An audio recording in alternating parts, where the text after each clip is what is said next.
It's on you. Good evening and welcome, everyone. This is James Orr, and tonight I am joined by Brian Williams. Brian is going to be teaching something amazing tonight, something about 1031 exchanges or property management or self-directed 401ks or something like that. Yeah. Actually, Brian, what are you teaching tonight? I'm teaching this information is designed to, no, just kidding. Tonight I am teaching analyzing multifamily properties. That is pretty amazing. You tuned in to see. We got some fun stuff to go through. We're going to analyze hopefully 3 properties, and then we're going to have a little case study that covers like 5 years of data of a property that's a multifamily so that everybody can kind of see what's going on. Awesome. We did have a question come in that's off topic.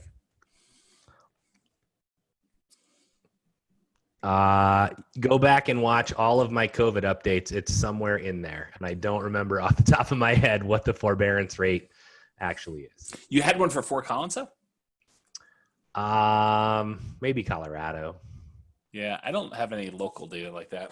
Yeah. I'm not sure if that is easily accessible public information. Sure. All right. We do have a packed class tonight, so we are going to jump in and get going. In the chat, go ahead and introduce yourself, your name, where you're from. And then the question of the night is, would you buy a 24-unit building? And if not, what do you think would hold you back? And do make sure that you change your chat to say all panelists and attendees so that everyone can see who you are and where you're from. James, did you buy a 24-unit building? Oh, you would. It says I'd buy them all. Oh, I thought it said I'd buy them all. I meant to do that, but I missed it. I even knew what you meant to say. I know. I heard it in my head. I said all in my head, but I didn't actually type it out. Yeah, and then James is teaching from now until the end of the year. So, James, what are you teaching? Is this really the schedule? Yeah. I guess it is, actually. So apparently next week I just have a fake schedule. Well, I mean, it wouldn't surprise me if you decided to mess with me a little bit by putting a fake schedule up there. So apparently next week I'm teaching strategies to get the lowest monthly payment when buying. So I used to offer this as a guarantee in my real estate brokerage. I used to guarantee clients that they would get the lowest monthly payment when buying a property through me. And I have a pretty comprehensive checklist to go through to ensure that that happens. I no longer offer that guarantee, but this class will basically be me walking you through all the different things that are factors in what your monthly payment is and how to minimize all those factors in order to make sure that you do get the lowest monthly payment when buying. And then, of course, with cash flow explosion combined, you'll be able to get your maximum cash flow combined with the lowest monthly payment. So that is going to be next week. Are you like retired on the beach right now or what? I am feeling like I'm retired. There's so much glare from behind my window. I decided this was actually better. Yeah, what's odd is it looks like it's sunny on the beach, but you're not in the sun. So I know. I'm in the shade. It's a little weird. I'm in the straw hut on the beach, like one of those raised things. And you need to get a light and put it behind your monitor. Once I get my blinds, I'll be fine. But, sure. Yeah. I'm actually. Oh, what? I was going to say, I'm actually calling you live from my new house, the Hermitage. So that's why I don't have blinds. Yes. So the following week, August 19th, is arguably the best class of the year, 2020 version, also known as V5.0. Mm-hmm. This class will be James teaching at least 1 or 2 amazing topics. Not sure how many, maybe 3. Who knows? Yeah, who knows? Probably not 3 because then it'll be 4 hours long. And I'll be teaching a couple topics as well, including the results of my maintenance analysis across all of my properties, across all of the years I've owned them. So don't miss out on that. That should be super interesting. I don't know what else we're teaching. Let me make a comment about that because people don't know what you're talking about. At least I don't think they know what you're talking about. So, one of the big questions we get when we talk to people about analyzing deals is, what number do you use for the maintenance percentage when you're doing deal analysis? And we've had some various answers to that question over the years, and I think they've changed a little tiny bit over the years. However, you have gone through and looked at data on a relatively large set of actual properties and actual dollar amounts you've spent on maintenance and things of that nature. And so we should have a much better answer for you of what you should be using in the spreadsheet based on real data after you go and present that stuff for class. Yeah, and it totally depends, right? I mean, I'm No going doubt. to give you a range, but it's still, if you buy a total crappy property and expect it to look like a brand new property, that's just a bad choice. We'll be able to see, at least I think we'll be able to see some of the differences between a brand new construction type house and a 10, 20-year-old type property that's in good condition to start with. And so you'll be able to actually see the differential there. Absolutely. Yeah.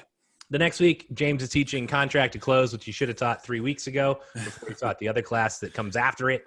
Yeah. That will be exactly what it says, is going under contract all the way to closing, right? That's true. Perfect. And then the following week, James thinks I'm teaching like how to get your first deal done with SD 401ks and SD IRAs, but that is not what I'm going to teach. I'm going to teach you how to use SD 401ks and SD IRAs and all about them. So tune in for that one. That class is super important. If you're out of money and you know people that have retirement accounts, that's a class for you. If you have a retirement account yourself, you don't have any more cash, but you wish you did, that's a class for you. If you don't have a retirement account, that's a class for you. Like if you're alive and you're doing real estate, that's a class for you. Is there anyone you didn't cover in that description there? Dead people. Dead people. Yes. Oh my gosh. And anyone not doing real estate. But even people not doing real estate, this is a class for you because you could make money by lending your money in your 401k or IRA to someone else who's doing real estate. That's so pretty awesome. Stay alive and make sure you get to that class. Here's what the podcast is, realestatefinancialplanner.com, which is now refp.com. I think it's rerouting now, right? It is, although I may be making some changes. But yes, I did buy the refp.com domain name, so it's shorter.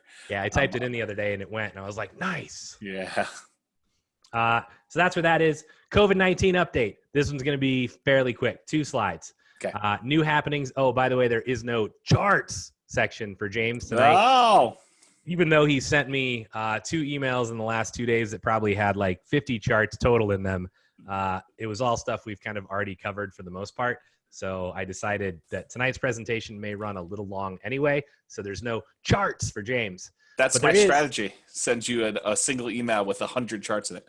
Yeah, really long. So new happenings, average sales price this is local, obviously. So Northern Colorado, May 2012 to May 2020.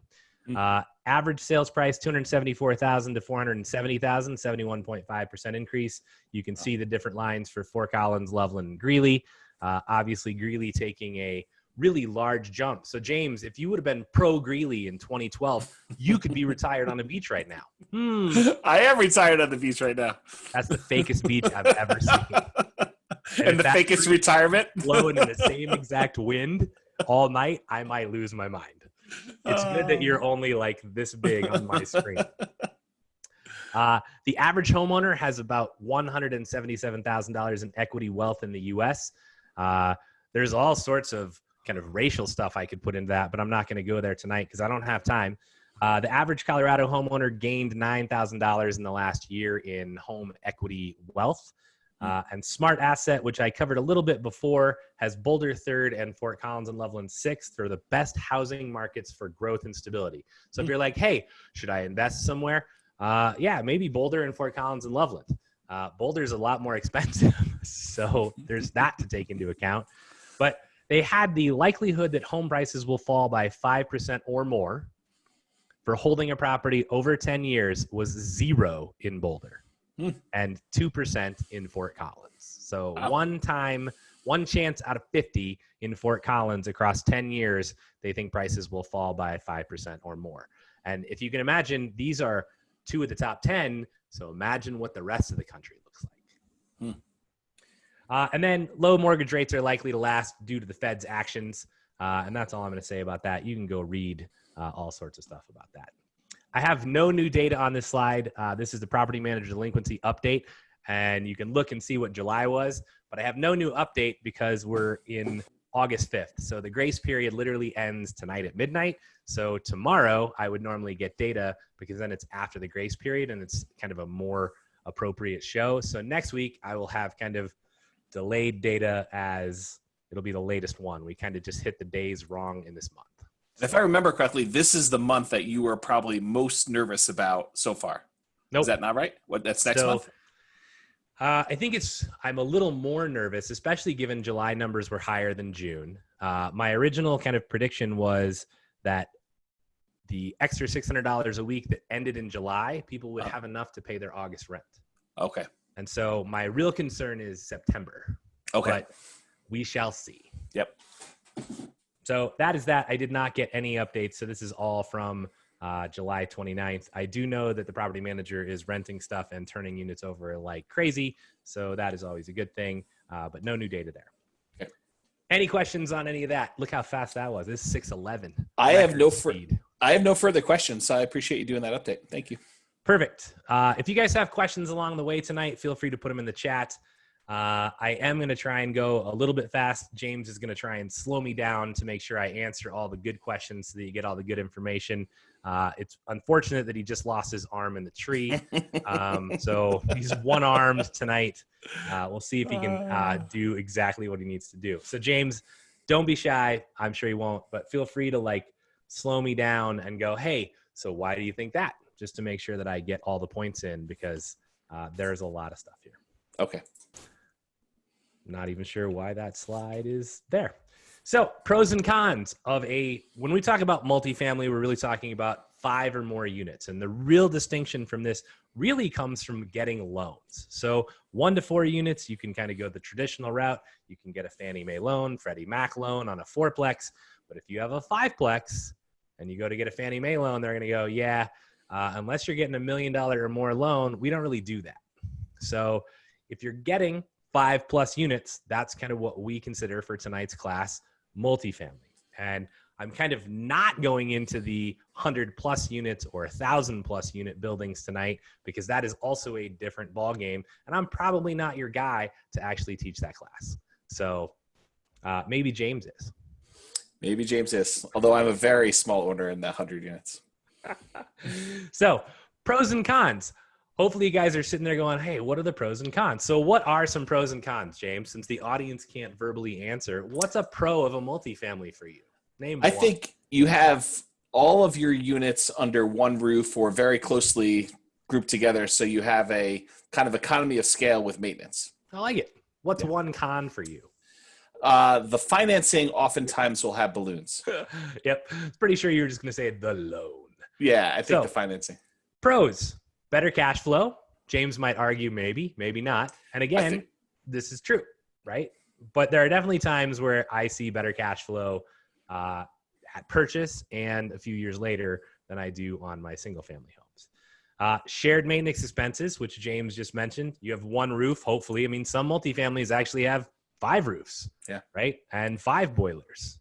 So sometimes it's better, but if you have 10 units under each roof, it's still convenient. So that's good. Vacancy doesn't mean 0 cash flow. So to me, this is actually super interesting because if you had a single family home and it's not rented, how much money are you making? 0. If you have a multifamily with 20 units and 3 of the units aren't rented, you're not making 0. So it does kind of have some benefits in that. Tenants may be shorter term. I think when we taught this class 2 years ago, I think we asked the question, why is that under the pro? And we didn't change it this year? Yeah, I think that's a con. Yeah, so tenants may be shorter term, should actually be on the con side. One location to go to. If you had 100 houses in Fort Collins and you had to drive around to all 100 houses, that'd take you a long time. If you have one property with 100 units, you can go there very easily. You can scale your units faster. You know, you start buying single family homes. It's like, I have 1 unit. Now I have 2 units. Maybe you get lucky and you buy a duplex. Now I have 4 units. But then you buy a 12-plex and you're like, I just went from 4 to 16. That's amazing. So you can definitely scale faster with fewer transactions. It is much easier to sell a 50-unit building than to sell 50 single family homes in many cases. James would argue that in the wrong market, it's going to be really hard to sell the 50 unit, but in that wrong market, it's probably also going to be really hard to sell 50 different properties. That's probably also true. It's also a lot less time consuming to sell one property than 50. Yeah, that's true too. You have more control over the value. If you rent or buy a single family home and rent it out, you really can't control the value of the property very well, because the value of the property is essentially the appraisal will go out and say, how much would it essentially cost to kind of rebuild this property in this neighborhood on this land with the current code. That's really what they're looking at. However, for 5+ buildings, it's not really about rebuild value. It's about the income that the property brings in. And to me, this is super important, because if you buy a property that's a multifamily and you actually put some effort into it and raise the rents, you're actually forcing some appreciation, which can be amazing. So what Brian said about the multifamilies is 100% correct. The most common way to value the single family homes, though, is actually comparable sales and not rebuild value. And we have a 2-hour class on appraisals for single family and duplex to triplexes if you want to go watch that. So financing is easier to get, James. Do you think that's true? It's different to get. So maybe, not for, like, if you're doing nomad, I don't think that's true. I think it's easier for you to move into a property as a nomad, live there for a year, then convert it to a rental, than it is to get financing on multifamily. I am not convinced of that. In many cases, the banks are not looking nearly as hard on commercial loans at the individual borrower as they are how well can the property support this loan. So I think that is a really interesting trade-off where, they're not looking, oh, what's your debt to income? Oh, it's 47%. You didn't qualify for 45. They're looking at the property going, given what the property is doing in the current rents, we can lend you 70% loan to value on the property. And you can be you still need to be a decent borrower, but you don't have to be like a really perfect borrow as you might in order to get the best rate on a single family home. Loans don't count against Fannie Mae or Freddie Mac, the 10 loan limit. Obviously, if you're doing nomad, you can nomad forever. Which, James, are you still going to nomad forever? Let's get this on camera. Can I defer that question for a little while? Because right now, probably like 10 minutes. Probably not right now. Oh my gosh. Yeah. I'm going to nomad, but it's going to be a different form. I'll nomad by proxy or do one of the creative nomadic strategies. Nice. So the loans don't actually count against Fannie. So this is really important. When you hit your kind of 10 loan limit, if you're trying to buy just investor properties straight up, if you go and you buy a 20 unit or a 16 unit or an 8 unit, it doesn't count against your 10 loan limit. So if you're like out looking for investor properties and you come across a 6-plex, you can buy it and still you have your 10 slots for Fannie Mae loans. Pretty amazing. One loan equals multiple units. Obviously, getting a loan, it's not a fun process to go through. So if you can get one loan and add multiple units, I think that's also a pro. Economies of scale, which James already mentioned. Cons. James's favorite on multifamily. He just, is not a fan, I don't think. I'm more balanced in my approach to multifamily. It's not that I'm not a fan. Just, yeah. I'm balanced. I think you're very pro multifamily, which is good. And I think that's a good balance for us to have. I'm just pro investor real estate long-term hold. That is definitely true. So smaller buyer's market. If you try to sell a multifamily, who's going to buy it? Well, not your average home buyer. It's going to be an investor. So you're also dealing with more sophisticated people in general. Investors are typically and technically more sophisticated than your average home buyer for the most part. Some are not. One location, geographical disadvantage. So it's great that you can drive to it, but if your one property with 100 units was in the middle of the hailstorm that apparently happened in East Greeley last night, then guess what happens? All of your properties have damage. That kind of sucks. It's more expensive by a lot usually. So, you need more down payment. You need more reserves. James, do we need reserves? Yes. Like an important thing. Like, yes. Can I just spend all my reserves? Not prudently, no. Not prudently. So what's the opposite of prudent? Is it imprudently? Yeah, probably. Awesome. They're also harder to find. And that's right now, and it's been that way for many years. And the ones that are great deals that show up on the market, they go really fast. So, and you have to be very aggressive to get them. Yes, agreed. And we'll talk some about that later. Financing. Typically, it's a higher interest rate. Although right now, the interest rates are really competitive for multifamily, which makes it really extra attractive. It used to be, I can get 4%, 4.25% on a single family home, and multifamily might be at 5.5%. But right now, multifamily, is down in the 4.5% and less range, which is crazy. This is James's probably worst or most disliked point about multifamily, which is that they typically have a balloon for the loan. And we'll talk about that a little bit more. But basically, you're going to get a loan. It might have a 30-year amortization table, so the payment looks like you're paying it off over 30 years, but the loan only lasts 5 years or 10 years, and maybe the rate's adjustable in part of that.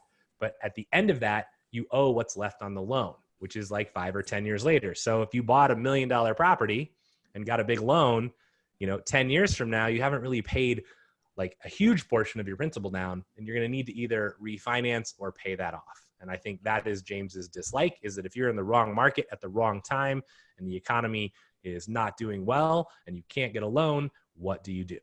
Yeah. Do you think interest rates are going to be as low as they are 5 years from now as they are today? And who knows, but probably not. Lower. I doubt they will be lower. Negative. They'll be negative.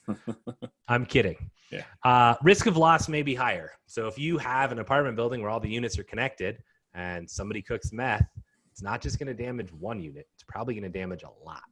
So then you'd have to remediate the whole building, which could be very expensive. One thing I do want to talk about, because this comes up very frequently and it is a very emotional response, is, am I overpaying? James, am I overpaying for my multifamilies? I think you are. Awesome. You let me buy them.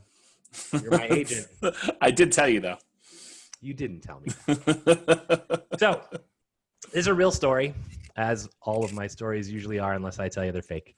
So there's an example property. It was listed at $720K. Cash on cash and other buying requirements for this particular property were met by the buying criteria, which James just did a workshop on how to create your buying criteria. How'd that go? It was amazing. I was not there. It's like one of the 3 classes I've ever missed or something like that. You can listen to it on the podcast. It was really, really good, though. Yes. So during the due diligence, you're looking at this multifamily property and you're like, $720,000. Oh, this has great cash flow and it meets all my requirements. Location, it's like the type of property, it's the quality of property. And when you're looking at, hey, when did the current owner buy it? You notice they bought it 2 years ago for $300,000. And I'm guessing at that point, most people's first response is, what the boop, right? Like, holy cow, I'm not going to buy that. They just bought it for $300,000 and they're trying to sell it for more than double that. Yeah, like, that's stupid. You're overpaying in that example. Yeah, right? That's what it seems like. Right. Yeah. So if we take a closer look and actually see what's going on and try and remove the emotion, right? The seller bought it for $300,000. Who knows what condition it was in, right? Who knows how they bought it? Did the seller have a need to get out right then? Had the previous seller owned it since it was built and paid $40,000 for it and was like, I just want to get out because it's vacant and run down and I need to leave, right? But they probably put a lot of time and effort into this property in order to get it to be worth $720,000. So the more money they put in, the lower their return on investment becomes. And the more the property appreciates, the lower their return on equity is. We have a whole class on return on equity. You can listen to that as well. I think we have a class on every bullet on every slide. Like, it's literally, I'm just going to stop saying we have a class on everything. So just go watch. And if we don't, then we will have one soon. Yeah, let us know. Like, if you see a bullet in here we don't have a class on, we'll just teach it right now. Because we're looking for opportunities to teach classes on stuff. So the seller looks at this and goes, hey, we bought it for $300,000. Maybe we put $150,000 into it. We've owned it for a couple of years. It's appreciated a bunch because we bought it and the market just happened to move up. And so now it's worth $720. Like, we got a lot of equity that's not really earning very much. We want to actually move that money. And one thing they could do is simply do a cash out refinance, right? But they may have looked and said, yeah, the rates are too high, or we don't want to hold it. We intended to flip it, whatever. So they want to move their money, even though they're probably killing it cash flow wise because their loan is so small, if they even have a loan. So from the buyer's viewpoint, if it's a deal for you today, knowing they paid $300,000 should not have any impact on you. Like, you should literally ignore that. throw your emotion out the window, and make the best business decision for your business. Obviously, the numbers need to make sense for you. You can't just be like, oh, I don't really care what they bought it for. I'm going to buy it anyway. Don't be a collector of properties. Be an investor. And if you want the $300,000 purchase price deals, then you should be looking for them, right? You should be mailing postcards, or you should be doing whatever it is to go find those deals so that you can do what the seller has done. But if it's a deal for you, it's a deal for you. And honestly, the 720 deal may actually be that deal if 2 years from now it's worth 1.4 million. Yep. So this particular property is actually a property I bought. And I was like, man, 720 is a lot, but it was just a lot. It wasn't compared to the 300. It was just like, can I get it for 700? Right. But it was a great deal. And the property is probably worth double the 720 now. So you look at that and you go, well, they went from 300 to 720. I went from 720 to 1.4 or 5 or something like that. So don't be afraid. If it meets your criteria and it brings cash flow and it's a good investment for you, then buy it. Doesn't matter what someone else paid for it. Had to get that out there. It's definitely a win-win for both the buyer and seller. And I have another example of this. I don't think it's in here, but I sold a property that I had bought essentially for $300 and some thousand to another very smart investor. And they essentially paid more for it than I did. And they're still super happy with it years later. And I'm like, I wish I wouldn't have sold it. So, don't sell anything. All right. Terms and definitions, all this stuff's in the spreadsheet, but we got to cover some basic stuff just to make sure everybody's up to speed. Gross potential income, that's the maximum potential income that you could earn. So if rent is $1,000 a month, James, what is the gross potential income? $12,000 a year. $12,000 a year. However, we probably have some vacancy at some point. So gross operating income, or GOI, is that income after vacancy. Operating expense, this is all the costs that it takes you to run your properties, minus the loan. We don't count the loan in operating expense.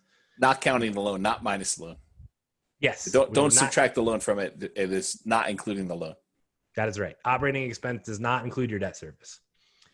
Net operating income is simply that income that we got after vacancy minus all the operating expenses. And this really tells us what we could afford to pay maximum to be break even for our loan and the debt service. Remember, debt service is not included in OPEX.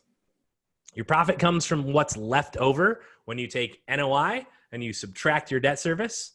That's your profit. Debt service, we already talked about, it's your mortgage.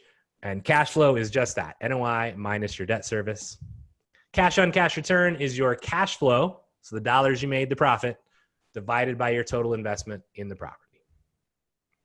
Return on investment is all of your profit. So our profit comes from multiple places: appreciation, depreciation, cash flow, and loan pay down, and then divide that by your total investment.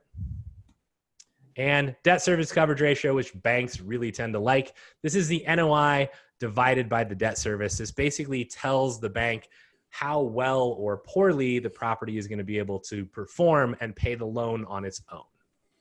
And banks usually like to see that at like 1.25 to 1.33. Although overall debt service coverage ratios, if you're getting multiple loans from the same bank, it can be as high as 1.5 or 1.6 in my experience. Cap rate, which we don't talk about a lot in class, is NOI divided by the purchase price. Someone just asked, why do the formulas not include maintenance and other fees? That is operating expense. All your maintenance, all your management, all your water bills, all your lawn mowing, that's all operating expense. The costs to run the property. So everything you can think of that helps you run the property, all your bills, that's operating expense. Back to loans, James's favorite topic. I do like loans. I do like loans too. So commercial loans are also a bit different. Nomad, 5% down. Traditional investor, 20, maybe 25% down, depending on what you're buying. Commercial loans are a lot different from that. Usually it's 25 to 30% down. Sometimes you can get away with 20%, but there's a few things that are going to need to happen in order to make that true. Is probably the property is going to need to be a Class A property, which is like a newer, really nice, probably has amenities type property. And not only that, it's going to need to be performing really, really well for the bank to want to be like, yeah, we're willing to take an 80% loan to value risk.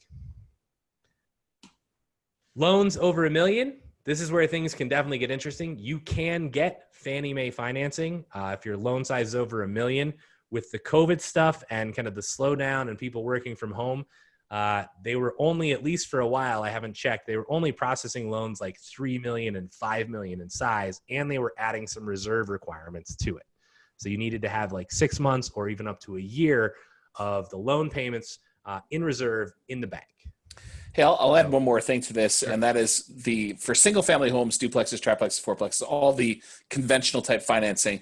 The rules for those are somewhat standardized, and although lenders can add additional overlays to make it a little bit more complicated, in the commercial loan world, it's more like the Wild West, where the lenders can kind of set their own rules. They can change like how things are structured, and it's a lot more variety. And so you really need to understand and inquire for a bunch of different lenders until you find what it is you're looking for and understand it. And most of the people you're going to talk to for commercial loans tend to be commercial brokers where they have relationships with banks around the country. Some of them are like small little niche banks that are in California that lend on properties from $500,000 to $3 million. And they're like, oh, you have a property like that? Let me send your stuff over to them. So loans are very different. You should call around and find out what could actually be done.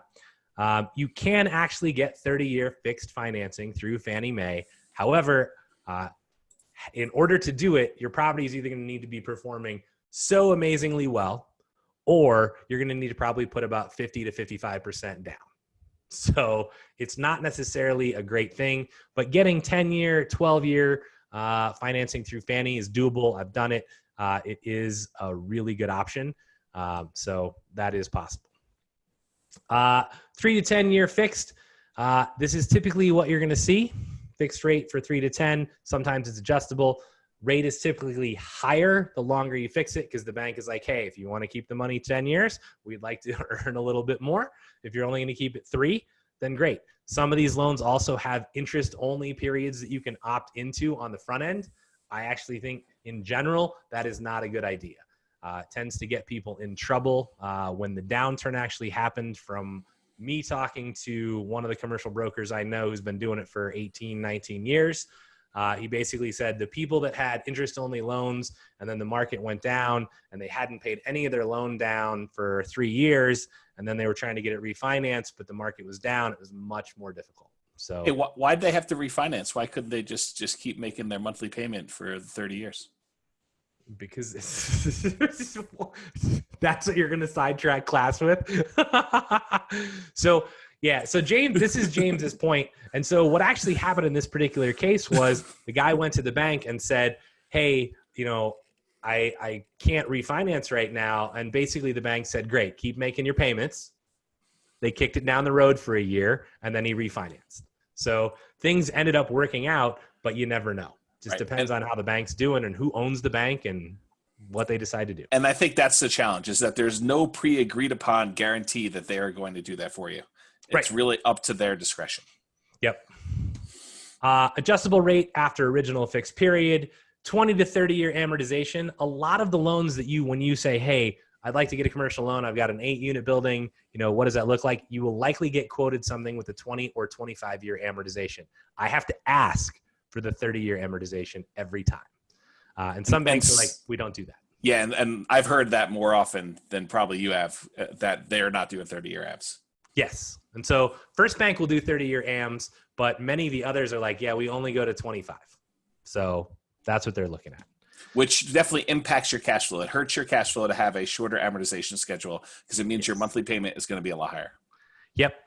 You do pay it down faster, which is a benefit. But yes, the 30 to 25 it definitely hurts. The 30 to 20 is really painful. Mm-hmm. So you have a balloon at maturity. We talked about this. Obviously, there's risk. There's usually an origination fee. And in many cases, you're going to pay your broker 1% in order for him to actually put you in contact essentially with and get you the loan. So don't be shy on that.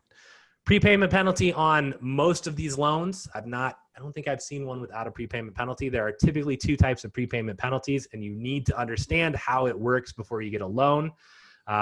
There's a kind of fixed, like, hey, it's 1% of the loan value that's left. Whenever you pay it off, we take 1% of the loan value and charge it to you as a fee. I would love that on all commercial loans because that to me is really easy to calculate. There's a step down, which is typically if you got a 10-year fixed loan, the first 2 years would be 5% of the loan balance. The next two would be 4%. The next two would be 3%. The next two would be 2%. And the last two would be 1%, except maybe the last 3 months of the loan. And then it's actually zero. So you're always paying a fee, except for that very end, which is a little risky to me if you're waiting until 3 months before your loan is due to refinance it. Do you have something you want to add? Yeah, I did want to add this. So I just want to make sure everyone understands kind of like this is an additional quirky, maybe slightly negative side to doing commercial properties is if you need to get out and liquidate, a lot of times with these commercial loans, you're going to have these sometimes large prepayment penalties that could significantly eat into your profitability. This is in addition to your cost of sale of bringing in a real estate broker to sell the property, your holding costs. I mean, you probably make a profit while you're doing that, but this is an additional cost of that transaction going out if you have a prepayment penalty. Yeah. And honestly, I prefer fixed. I prefer step down because I know exactly where I am. Yield maintenance, I did not put the formula. If any of you were ever at the class where James put up the formula for the Williams score, and it was like this huge long formula, go look up the formula for yield maintenance. I will give you the like abbreviated version, but essentially if you say, hey, if I wanted to pay my loan off right now, the bank will be like, well, we can't actually calculate it right now. We need to actually know when you're going to pay it off. And then we need to know what the interest rate is that day. So it's this really weird moving target. But essentially, if you bought a property and the interest rate was 4% on your commercial loan, and that's what you had, and the interest rate went down to 3%, and you were like, hey, I'm going to sell it, and you had yield maintenance, essentially what you would do is you would take the difference of that interest and you would run it out for the term of the loan, and that is going to be your prepayment penalty, which is huge. Yeah, and it's actually a little bit more complicated than that. My understanding is that they want to get like a compounding rate to make it seem like it was going to be what they would have gotten. Yes, it's essentially that. Yeah. And then the other side that's really weird, that's a benefit of choosing yield maintenance, is that if the rate goes up, then you can get out of the loan and you may actually get a credit. And so there's this weird, like, I'm cheering for rates to go up so I can sell my property without paying a penalty. And then whatever I'm rolling that money into, it's going to get screwed on because they're going to have a much higher rate on that. Pay their rate, yes. Yeah. So that's why they want to do it. Yeah. A note about making offers on multifamily. Would you make an offer if you'd only seen one unit out of a 24-unit building? Are you asking me? No. Oh, yeah. I'm asking class. I mean, you're in class, so I guess I'm kind of asking you, but no. You know that I would make offers sight unseen on properties. Right. And so, someone says no. And the next question is, how about you've not seen any units? Because if you're actually looking to buy multifamily, this is probably going to happen to you if you're being aggressive and you're actually going to win.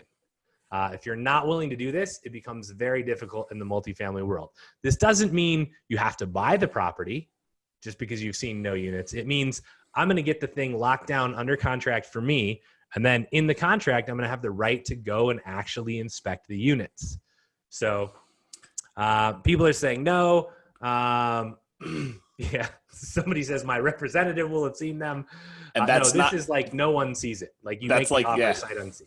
Yeah. Yeah. And then not starting out, maybe after more experience or risk tolerance, you still get to see it, right? So this is the thing, and the emotional thing I'm trying to overcome is when you hear, oh, I have to make an offer without seeing it. It's not like you're committing to buy it. In good faith, you are. But if you walk in and the units are like totally trashed and not what the seller was representing, you should have a clause in the contract that allows you to say, well, I'm just terminating the contract. Or we're changing the price, or we're changing the terms. We're negotiating something. But you should be able to make the offer without having seen the inside. You can go walk around the outside or whatever. But this is very common with commercial 5+ unit buildings. If the numbers look good, make an offer, right? This is exactly what I just said. Have contingencies in the contract. And that is all I have. Anything else you want to add on that? Because otherwise we're diving in. Nope. I think we're good. All right. So here's the spreadsheet intro. I'm just going to show you this. This is the stuff we're going to fill in tonight. There's property purchase information, there's income, and there's expense. That's how simple it is.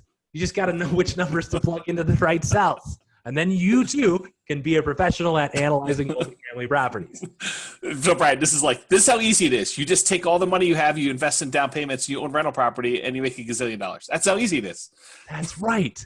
And for only $99.95, you too. Yes. But wait, there's more. Is there an equivalent of owner-occupied discount for commercial loans? Nope, not that I'm aware of. And my guess is the bank probably doesn't want you to live there. They want you to rent it out. I don't know if you can owner occupy those. I don't know. Yeah. So really quickly, for those of you who are new to class and you're like, what spreadsheet? James can tell you where to download it, but this is what the spreadsheet actually looks like. And let me zoom in. We're going to use the simple version tonight. I'm not using the complex one. The complex one has lots and lots and lots and lots of stuff, partnership stuff. But really what we're focused on is we're filling in purchase information here. He just put the link in there. We're going to fill in the income information that's basically right here. And we're going to fill in the expenses that are right here. And then we're going to take a look at what actually happens. So really, James, is it that hard? No, I was just being a little bit silly, but no, it's really not that difficult. It's not that difficult, but understanding how to fill in some of the cells takes a little bit of knowledge and takes some experience, and that's why we're here tonight. So our first deal, I asked James to send me, I guess I asked Tammy to send me the list of properties that are actually available. It's very small, right? It's very, very small, 5+ units. And I think I asked for things that were on the market or had recently sold, and the list was still very, very small. So if you're like, oh, I'm going to go buy myself a 12 unit, you might be waiting a long time to see luck. it, which is why when the deal comes up, you need to actually be ready to move, and you need to have all of this stuff and all your ducks in a row. So let's take a look at our first deal. It is a 5-plex CSU deal. It is next to the campus. And what do you immediately notice about this picture, James? That all the students are at home because of COVID. Oh, that is awesome. Is that what I was supposed to notice about that? That is not. What's the second thing you notice? I don't know. It's multiple buildings. It's basically 5 houses. Yes. It looks like multiple buildings, right? So it's not even clear, like 5. Is it 1, 2, 3, 4, 5, 6, 7, 8, 9? Like, which buildings is it? But that will be quickly figured out. It is these 4. And so you will see a lot of multifamily deals. And the reason I put this one in here is so that we can actually take a look, because this is common, especially around campuses. People either have multiple houses on one lot, or they own several buildings in a row, and they're going to sell them as a chunk because they're trying to kind of get a higher price for all of them, and they're all rentals. I thought James would actually say that the weird thing is that all the kids actually needed cars when they live literally right across from campus. Like, that's a little odd too. So let's just read this, and I'm going to show you all the pictures. I'm going to show you exactly how I would see it. I'm going to tell you what I would think about, and then we're going to plug into the spreadsheet and see how it works out. So it's on Laurel in Fort Collins, 19 beds. If you ever have done college rentals, it's really about how many bedrooms you have. It's not necessarily about how many houses or units. It's they're renting by the bed, which hopefully these are grandfathered in, or someone might be in trouble after this presentation. It's not me. So it's across the street from campus. There are 3 single-family homes and 1 legal duplex, which is good. It's legal. There are lots of illegal duplexes around. 20-car parking lot, because they have 19 beds, so you got to have 20 cars. Shared across all 4 properties, which is also quite unusual. It's right across the street from CSU. Qualified investors only. It's completely leased, which is also amazing, through next summer. I was shocked at that, especially with the COVID stuff. So really quick, as you're looking through these pictures, you should be thinking, hey, is this something I would want to buy? And what are you seeing? And James, if you see stuff, this one, there's no gutter on here. The deck looks quite run down to me. The cement is cracked. The yard is crap. There is no yard. There's a giant tree, which is nice. This kind of looked like somebody converted a barn into a house. That's what I see every time I see that shape. Clicking through, here's the next one. Very cute. Yard is dead. Clearly, there's a hose in the yard. There's probably no sprinkler system. This one also looks cute. Looks like it's been re-sided. Has one updated window and one older window. You can see the fence in the back. So overall, those are the 4 houses. Here's the parking lot again. Here's how close it is to campus. It's actually right across the street. There's another shot. And then guess what? We're back to the side. What do we not see here, James? Interior photos. Interior photos. Why do you think that is? All the tenant stuff is in there, and they probably haven't been in there in 20 years. Maybe. So not sure how long they've owned it. Tenant stuff is definitely in there, but sometimes they just don't show pictures. It might be, hey, we're not going in because of COVID. It might be, hey, you need to actually, fill something out in order for us to show it to you. Somebody asked, what is a qualified investor? James, if I wanted to go see this property, what would actually constitute me being a qualified investor? Have the down payment and be able to get the loan. Yeah, which might just take hey, you're pre-approved to buy a property that's $2.5 million from a lender, right? And send that over to the broker. Mm-hmm. So that's one potential way. So we already showed you the location. Here's kind of what we know about this property. Here is what the rents are. These typically are current rents. You would obviously tell James and Tammy, hey, can you actually call and get me a current rent roll so that you can verify this stuff? I don't think they're always current rents. Sometimes people are putting pro formas in there, and so you got to be super careful. Trust but verify. Yeah. Or just verify. Don't even trust these numbers in most cases. Mm-hmm. So you'll notice really quick, there's a 3-bedroom, 2-bath renting for $2,100. There's a 4-bedroom, 2-bath renting for $2,800. James, something like smelling about like what it is per bedroom here for you. Yeah. It's like $700 a bedroom. Yeah. Right? 5-bedroom, $3,550. Somebody must have got a nicer bedroom. $750 for that one somewhere. Or a dog. Right? Here's a 3-bedroom, 1-bath, $1,650. So maybe that was rented out like to a family. I don't know, or just to 2 people. Who knows? 4-bedroom, $2,600. So maybe these 2 are slightly worse. Maybe not. This is in the basement, so this is probably the duplex, a 4-bed upstairs, a 3-bed downstairs, which is why this is lower and this is a little bit higher than that one. So James, what's the sum of all those? Looks to be about 11,000. 12,700. Sounds good. Assuming I added correctly. So 12,700. When we look over here, potential rental income is $152,400. So if we take that 12,700 and we multiply it by 12 months, we actually get that number. So these could very well be the rents that are there. These could be pro forma rents. In many cases, what you will see is the rents that are listed here tend to be what's currently going on. And then this number sometimes is just monstrously larger because they're like, well, we've been under renting the property and this is really what we think you could get. And guess what they're selling it based on? What you can get. And it didn't used to be this way. It used to be you sell the property based on what you're getting. If you want to get more, you should raise the rents yourself. But now in today's market, you get to do that work after you pay the price for having done the work. So it's an amazing deal. Do the work after you pay for the work that hasn't been done. You'll also notice they never have any vacancy, 0%. Do we have 0% vacancy? On a student rental, might be pretty close. If you're renting everything in the off season and you've got stuff lined up and you have year-long leases, I mean, in theory, no, but student rental may be very close to that. Yeah, so there's also a lot of student rentals that are there for 9 months and then they go home for the summer and they stop paying rent or they have to have their parents pay rent or something else. But it's hard to have zero vacancy if the same tenants aren't moving back in and you have to do work on the property. So my guess is there's some vacancy here. We've got property taxes, which you can pull. It's from 2019. Building insurance, $3,700. Do you think that's reasonable for 4 buildings? Seems low to me. A little bit low, but It could be all right, right? It's probably been in place for quite a while, just inching its way up. Total operating expenses, right? 14,458. So what are they including here? Taxes and insurance. That's the operating expenses. There's no maintenance, there's no management. Don't you worry about it. And I think what you need to notice here is that then they're saying, okay, well, subtract that out from the gross rent with no vacancy, and here's our NOI. Therefore, our cap rate is this, our gross rent multiplier is this. So basically, it's an amazing property. Yeah. Well, let's find out if it actually is.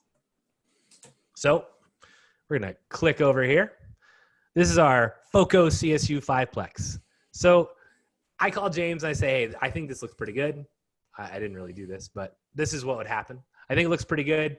Let's start writing an offer for $2.5 million. Let's just go ahead and include $25,000 of seller concessions. And so you're like, why $25,000? Because it's about 1%. I'm probably going to pay at least 1% in fees and closing stuff and origination fees and stuff to get the loan. It's going to be at least that. I could technically raise this, but this is me trying to get a little bit of a deal, right? I could have 2.5 million and then 25,000 additional. But I just said, yeah, I'm going to include that 25,000 seller concessions, and we're going to just call it 25,000 closing costs because that's not going to make or break this deal. Down payment, 25%, right? Probably a minimum. It might be 30. 4.5% interest rate. This is based on some knowledge I have from recent kind of portfolio loans. And James has his finger up. Yeah, I have a question for you. So, like, where are you getting the 25% down from? Are you calling your lender ahead of time? Because I know in the past we've seen lenders come back and say it's not 25, it's 37% down. And are you putting that in ahead of time? Are you finding out? When are you learning that number? This is also what makes commercial investing a little bit harder. So you could say, I'm going to do this. You call up your commercial loan rep and they say, hey, yeah, I can totally do that loan for you. $2.5 million, send me your rent roll that's current, and they'll go stick it through their underwriting process. But then at some point, they're going to come back and say, so based on the current rents, we're only able to actually do this much on a loan. That's the max loan we can do. And it's probably going to end up being, well, we need you to put 35% down. So if you only had 25% down and now you need 35, hopefully you have a loan contingency to allow you to not continue the deal. But Brian, I'm going to be able to raise the rents. So aren't they going to give me the loan based on what my pro forma or my future rents in a year or two are going to be? They're not. Right. And this is the challenge, right? Is that 625 may balloon to be 800 plus. And so if you don't have 800, if you're shopping around, if you're shopping around for something and you're like, okay, I've got 650 to do something with, you may not be able to actually buy this property because your financing may change for you even while you're under contract, because a lot of times you're not going to know this ahead of time. Right. And the other really weird thing about like Fannie Mae loans where it's over $1 million, which you could potentially get on this one, although I don't know that they would like the fact that it's 4 different buildings, but they're right next to each other, so they might.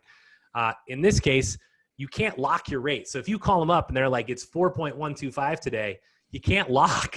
Like, you have to wait until it's like literally a week before closing before you can lock. Like, everything has to be green lighted, and then you can lock your rate, which sucks because rates could fluctuate.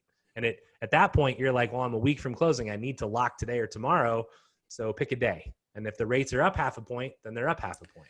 And if the rates change for you, that could also impact your down payment amount. Yes. Because your numbers could change based on the interest rate going up, which means you may have to put more down just to be able to buy it and get a higher rate, which, Yep. And I want to stress that this process is for loans over $1 million with Fannie. There are other banks where you call First Bank, they're like, yeah, it's 25% down, and this is the loan and this is the rate. So there are options outside of Fannie for that. So I will tell you, I've personally had experience with a client with First Bank where they changed the terms very late in the game and made them put 39% or so down on a property. Like last minute. Yep. Yeah, I have not had that experience, but I'm sure it is possible. So, again, this is part of commercial investing. So 4.5% loan length is 30, even though really our loan is probably only a 10-year loan. But the amortization, which is the loan length, is 30. So if you type 10 in here, it's going to look nasty. So out of an abundance of clarity, if they're telling you it's a 25-year amortization or a 20-year amortization, that's where you put it. You put it in this loan link section. So we're going to assume it's 30. So you're basically going to need to come to closing with $625,000. It's probably going to be more based on all the fees that you're going to end up paying. But that gets us our purchase information. Is there any spot in here where you put in the balloon number? I know the answer to it, but I just want to make sure people understand. Like if you tell them there's a 5-year balloon or a 10-year balloon or the interest rate changes at 7 years, where are you putting that in your spreadsheet? You can look and see what is left on the loan in 10 years, but there's not like a, hey, here's the balloon that's left. Right. So there's not a blank for where the balloon is or how you have to program what the interest rate may be 5 years or 10 years from now. That's more something you do in like the real estate financial planner, or you do this by hard coding that 5 years in the future as to what you think the numbers will be and doing like 2 versions of the spreadsheet to do it. Yep, exactly. And interest rates fluctuate, so it's very hard. So that's the purchase information section. The next section we really need to fill in is income. So we would call and find out what the current rent roll is. And this is where I would start. So if the current rent roll, we're going to assume it was $12,700 because it's fully rented through 2021, apparently.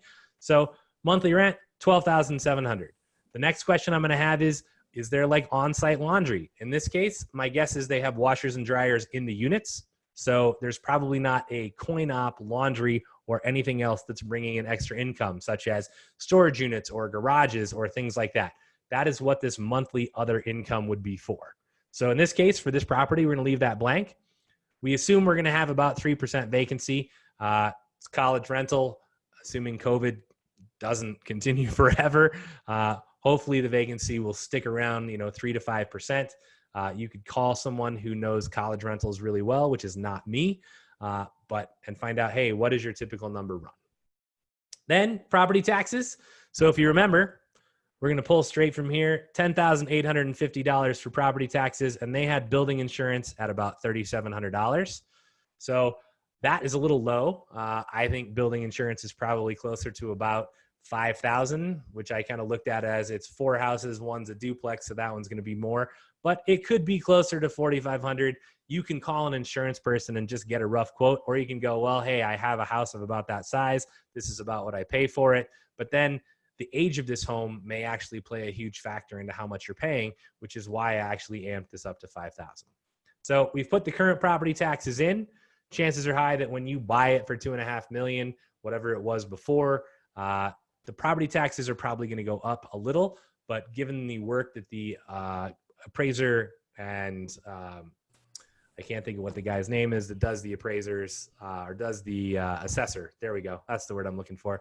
The county assessor has done a really good job in kind of bringing property values up to where they actually are in the last few years. So hopefully the taxes aren't going to skyrocket. So I've got 2019 tax number in here, $5,000. There's obviously no HOA. However, are we paying utilities on any of these buildings? So if we look in here, are there any utilities? Doesn't say anything about it, right? Tenant pays deposit, gas, electric, water, sewer, and trash. So in this case, the tenant may already have all of that in their own name. And that's the assumption we're going to make for this because it appears there's no sprinkler system. So there's no common area water, which we will get to in a future deal and talk about that. But again, I wanted you to see a property where it's, 4 or 5 houses kind of stuck together. Maintenance. James, how much should we put in for maintenance? What percentage do you think would be reasonable? Depends on the age of weeks. Yeah, it depends on the age of the property, but probably in this 18% range is my guess. But who really knows until you see them?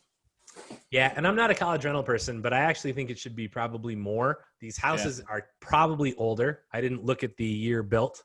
I don't even know if it was actually in here. Built in 1927. Ooh, yeah. So these are basically 100-year-old houses. They're going to need some work, kind of ongoing maintenance, and they're college rentals.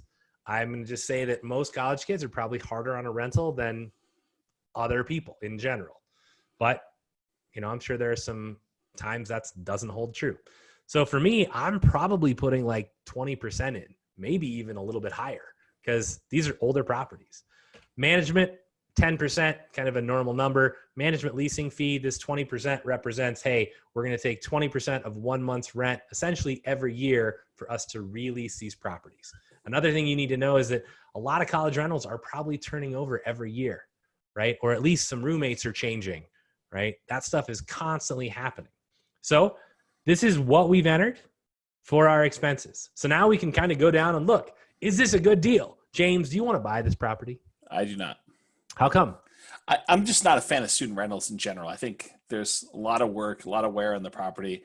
You probably do get a little bit of an income boost from the property itself, but it's just not my ideal clientele. Yeah. So if we look at this, here's our net operating income right here, $85,000. Here's our monthly cash flow, negative $2,400. It's going to take us a long time, somewhere between 10 and 15 years, for this monthly cash flow to turn positive. And so I look at this and I go, and the rents to me are already like at market rent, right? It's not like they're renting for $300 a month per bedroom now, and it should be $700. They're already at $700. So Brian, let me play devil's advocate here. So do you lowball them in order to make your numbers work? Do you say, hey, it'll work for me at 1.8. I'm going to make an offer at 1.8? I think you can come back up here and let's just try, right? You can stick 1.8 in and now it's break even. So, I mean, you could call them up and be like, hey, the property's break even for me at 1.8 with a really good interest rate from a good lender. Like, I can't pay 2.5. They're probably not going to sell it to you for 1.8. Yeah. So, I mean, if I told you to write that offer, would you write that offer? I probably would suggest we call them and feel them out to see if 1.8 is in the ballpark for a seller. And the challenge is, if a seller just listed that property on the market and they've got 13 other investors trying to get in and see it, and you ask them, hey, listen, would you guys consider 1.8? I have a feeling they'd say, not right now, maybe come back in 2 months. And if it's still there, if it's still there, then, maybe we'll discuss that. But right now, no. Right. Yeah. Yep. Exactly. So I look at this and I go, yeah, it's negative. Even if you adjust the rate, like if you were like, hey, turns out Fannie's offering, 3.875 and I can get a slight discount on the property and all of these things were true, it still is not good. Like I look at this and I go, and you might be like, oh, well, yeah, it's not 20% maintenance. Okay. It's 0, right?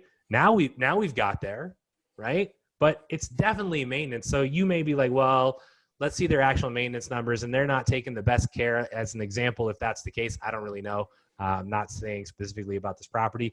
And you say, well, I'm going to just put 12% in, and you know what? I'm going to manage it myself. And you're like, hey, I'm willing to do all that. I'm going to manage it myself. I'm really going to skimp. Hey, I'm going to make $1,400 a month. It's still only 3%. And I mean, to get here, I took $200,000 off the price. I dropped the interest rate to crazy low. So let's just put the interest rate back.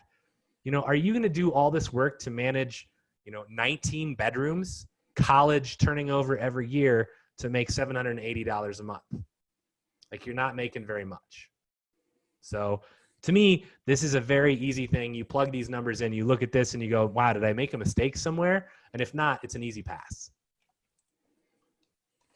Any questions on that? Do we have a bunch of questions? Yeah, there are several questions kind of queuing up here. So what is the qualified? I think you handled that one.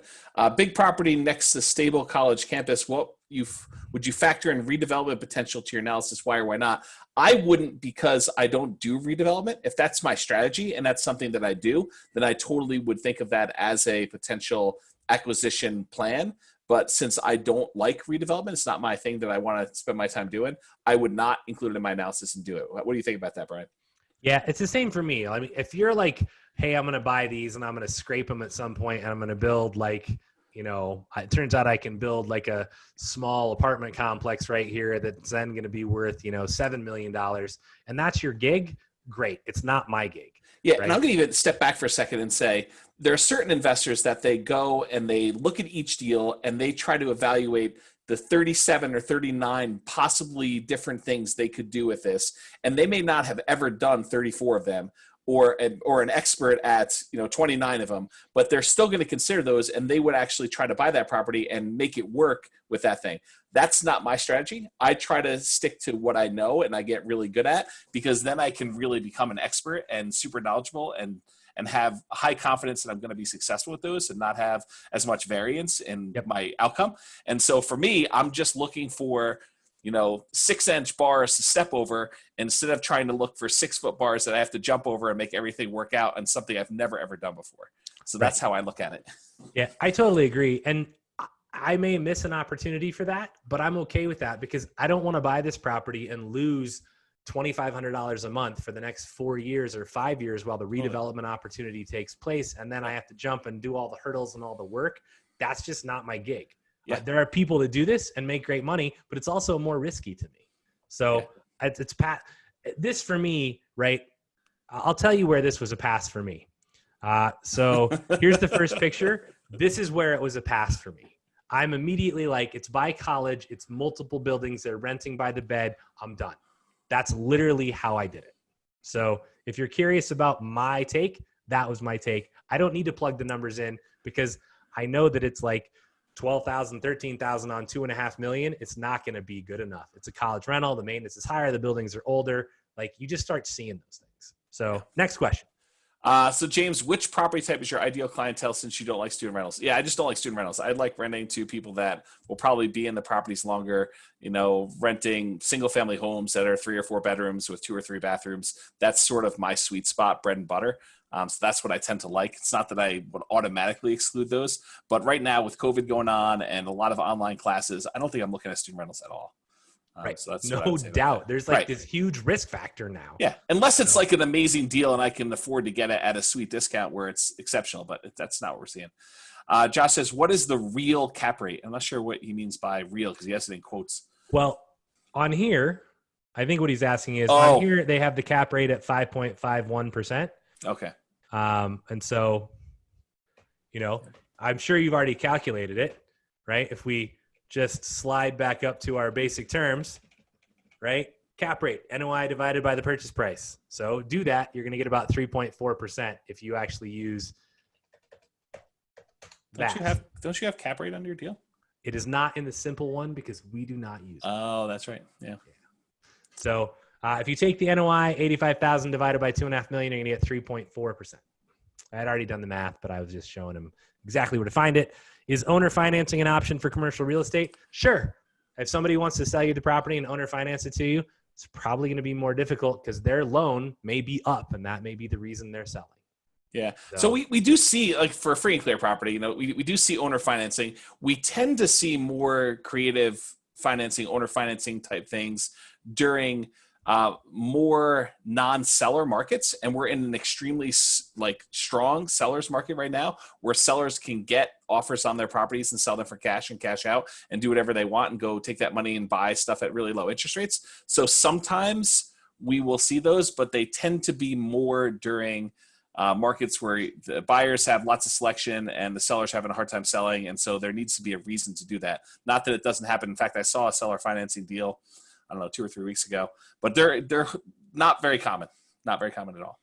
Yep. So that is our CSU campus fiveplex, right? 4 houses, 1's a duplex. So we're going to move on. If you guys have other questions on that one, let me know. For me, that was an easy pass. So next up, I thought, well, there's another fiveplex on the market. Let's take a look at it and see what the difference is. About how many properties were on the market? Like, just really rough numbers. Do you remember?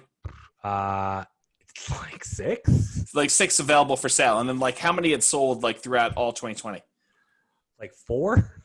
Yeah. So really not a lot of these properties at all. Yeah. So I did just see an email, though, from another brokerage that was like, hey, here's the things that have sold recently. And some of them were in the MLS, but some of them don't get posted on the MLS because they're from Denver. So there's definitely stuff that's going on, but you may have to go to Denver or Colorado Springs or, Longmont or something to find a multifamily building that's actually interesting to you. Even their inventory is down. I think I sent you that stat. Yeah. I mean, they're still really small, right? Yeah. I mean, it's like, there might be 30 total that come on the market between duplex and 50 units in a year. So you better be ready because most of it might suck. And I heard in an email within the last 2 days that a lot of the investors, the institutional larger investors that were investing in hospitality and things of that nature, they're now switching over to apartment buildings and larger multifamily properties because the returns in some of the hospitality things are not looking appealing. And so there's even increased demand, even lately, post-COVID. Yep. So Greeley Fiveplex. We just came from the Fort Collins campus Fiveplex. Let's take a look at the Greeley Fiveplex. Here it is. What do you notice immediately? I like it. Looks good. It's a fifth of the price. Yeah. $500,000. Yeah. $500,000 for a 5-unit building. All right, let's dig in. Attention investors. You know, when it starts that way, you know it's going to be good. All caps, attention investors, you know it's going to be good. Fiveplex, currently all rented month to month. What's the benefit of rented month to month? If you don't like the rents, you can raise them. If you don't like the tenants, you can have them move out. Yeah. That's decent. 2 units on the main level, 2 units upstairs. They're all right here in this little tiny, just kidding. And a larger unit in the basement. Because when they built the house, they put the basement larger. It's a pyramid. Wait, this is a pyramid scheme. Be careful. Oh, yes. Shared coin. Well, the laundry, they must have built the laundry room separate. Shared laundry in the basement. Tenant pays gas. Owner pays all other utilities. Oh, that's a deal. Yeah. Some of the rents can be increased if desired. just raise them. You know, they could, yeah, go ahead, increase them. So, but only some, James, not all. I wonder why. Oh, man. Please review the floor plan and all rental agreements, rent roll, and utilities before asking for a tour. It will be difficult to tour all of the units. Serious investors only. So $500,000. It's got to be good, right? This is an older looking building built in 1924. I will say that same year built. No, it's 27. Oh, okay. It's close though. So I've been in houses that are similar to this. If you look down the street though, like I'm not sure what's right next door, but it could be a business. This thing down here definitely looks like a business. Yeah. Let's flip through the pictures. Everyone right now should be looking at this going, is this something I would buy? This is what I'm doing when I'm analyzing multifamily deals. I'm literally looking at this and then I'm clicking through the pictures. I'm like, okay, it's a decent kitchen. There's nothing on the walls. Kind of looks like James's house when he nomads. There's nothing on the walls. So this actually, I'm like, this wood backslash thing, like even if I'm sure it's fake, but it looks kind of nice. Yeah. Right? So decent wallpaper? kitchen. Flooring is what? Is that wallpaper? I'm guessing it's like some faux tile or something. Okay. So that kitchen looks really decent to me. Yeah. Like cabinets are all in order. Appliance looks good. The flooring looks good. I like the tall table with the microwave. Yeah, not a lot of counter space. You could tell because the microwave's on its own table. Yeah, it's hard to know what's around the corner from the oven. But yes, there is not probably a lot of counter space. So this is the third kitchen. In case you haven't noticed, we're going through kitchens. What do you notice about that oven, James? It's small and It's tiny. non-standard. Yeah, so not a standard oven. The fridge looks like it's huge in comparison to the oven. But you've got some, cabinets here that have some, what is the word for that? Charm. Hardware. Charm. Hardware. Also have hardware, yes. Here's the next kitchen. So again, this kitchen looks decent, right? The framing looks decent. The paint looks decent. Like I'm looking at this going, hey, these are decent kitchens. Where's the stove here? Can you find it? It's right here. Oh my gosh. Like this thing is some crazy piece of I'm confused because this actually looks like the sink. Yeah, and underneath it looks like the fridge. Yeah, it might be. This might be your. Oh no, the fridge is right here. Okay, yeah, you're right. You're right. So this is, this is what you get when you buy a 1924 building with 5 units in it. But it's $500,000. Huh? Yeah, for $500K. Yeah, $500K is insane. Like that just seems low. And I'm looking at these pictures and I'm thinking, I'm much more apt to buy this than I am the $2.5 million across 4 buildings, right? Hardwood floors. I know. So this is obviously the downstairs unit. You should be looking at that window thinking, is that actually an egress window that I could get out of in case of fire? No. Or is it grandfathered in? It might be close, but probably not. Oh, I think it's like within 4 feet off the ground. You have to be able to get out. Oh, Gotcha. Yeah. Then yes, And whether it's grandfathered in or not, if it's a health still a risk, risk. it doesn't matter. Yeah. And there's obviously a leak in the ceiling or something at one point. Yeah, there's something going on here. I don't know what that is. Obviously, fairly tight bedroom from this particular angle. Another shot. Another shot. Oh, This is where you recline and play your video games, apparently. I love this. I'm feeling very patriotic. No doubt.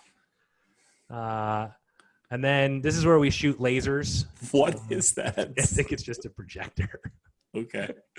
But I saw that. I was like, that's pretty awesome. Yeah. And this is, someone else's unit. And I want to stress, like, I've walked through a lot of multifamily units. You are going to see rooms that literally have nothing in them. And you'll be like, does anyone live here? Or you will see a mattress, like, pushed up against the wall in the bedroom during the day, and then it's flopped down at night to sleep on, which you're, I think, going to see in a couple of pictures. So this is another downstairs bedroom. You can tell because the windows are up high. Another bedroom. And here's an example, right? You've got what appears to be an air mattress, and this could be a guest staying. I don't know. And there's zero judgment, but you will see this as you walk through multifamily. People are like, if James ever really gets serious about nomading, this will be him. But overall, I think when I click through these pictures, this is the weirdest angle of a bathroom I've ever seen because I feel like the sink is like 7 feet tall. And you've got choices. Looks like it's huge. You've got choices where you want to go to bathroom. You can either poop in the litter or you could poop in the toilet next to you. Oh, man. Yeah. So overall, when I click through these pictures, I think what I see is, hey, most of it looks clean. Most of it looks in good condition. So I'm like, why is it $500,000? Somebody's climbing a ladder out of the weirdness, right? Here's your shared coin-op laundry, right? Down in the basement. So fine. There appears to be some damage on the ceiling, or it could just be pipes, unclear. Here's your mechanical room, which actually looks in really good shape. Yeah. These furnaces look pretty new. The water heaters look pretty new. You got some old windows. Not sure why they're saving them, but just in case one breaks. And we're back around. So did you like that property, James? It was okay. It was better than the last one, I think. All right. So let's find out. Why would Brian not like this property? Well, to start, it's built in 1924. So that's my first thing. Where is it located? Let's take a look. I'm going to zoom out. Here's Greeley. This is 34, the north side. Here's 34, the south side. I'm going to zoom back in. Here is UNC. So you are within walking distance of UNC, right? This is 8th Avenue, or 8th, it's probably 8th Avenue. I always mix up avenue, street court avenues in Greeley. Avenue and north-south. Yeah, and so it really depends. I think part of why this property is $500,000 is the age. I think another part is the location. And so this particular part of Greeley has, I was trying to zoom back in, definitely has kind of a bad rap, right? And I don't own anything east of 8th Avenue, right? And I typically shy away from that stuff. If it was right around UNC, then it's more interesting to me. But across the road, I don't know. So let's take an aerial view and zoom in. You can also make the map full screen, the upper right of the map itself. Yeah, I could. That'd be easy. Too easy, wouldn't it? So 8th is right here. Our building is right here. There's definitely, I don't know if it's going to zoom in all the way, but there's definitely some actual retail or who knows what these are, right? So if you walk down the street, which James and I have gone and seen a property, and we walk down the street and 2 doors away, there's an alcohol store and like a gas station, right? And then you see people walking back during the middle of the day and they're drinking out of a bag. Maybe the neighborhood's not a place you want to invest. So I think part of that is you need to go look at the neighborhood. You need to find people who have invested in these neighborhoods. Typically in Greeley, east of that 8th Avenue, right? Things tend to maybe be a little bit more rough from the knowledge that I have. And there's definitely some activity that I don't really want to be involved in. So I tend to shy away from that. So for me, it's close to CSU. It's close to UNC, but I don't know if it's close enough. So that's kind of exactly where I would kind of stand on that. And Jason says it sounds like a positive feature to me. Not sure which one he's referring to, but we're going to move on. So here's what the current rents are: 800, 700, 600, 800, and 800. James, what's that total? 24 plus 13. That's 37. 37. Yeah. So what's 3,700 times 12? 37 times 12 is 36 plus 44,400. 8. It's on Yeah, the screen. there you go. So if you'll notice, in this particular case, potential rental income is 48,000. So their current rents, which is probably what these are not actually kind of where they think pro forma rents are, which is why they're saying, hey, they are able to be raised. So, or maybe that's also laundry. Other income is laundry. Okay, there you go. Yep. So in this particular case, rents could be higher, which is something that we're going to look at in order to analyze it. Unfortunately, for privacy reasons, I would love to click on these links and show you what they are.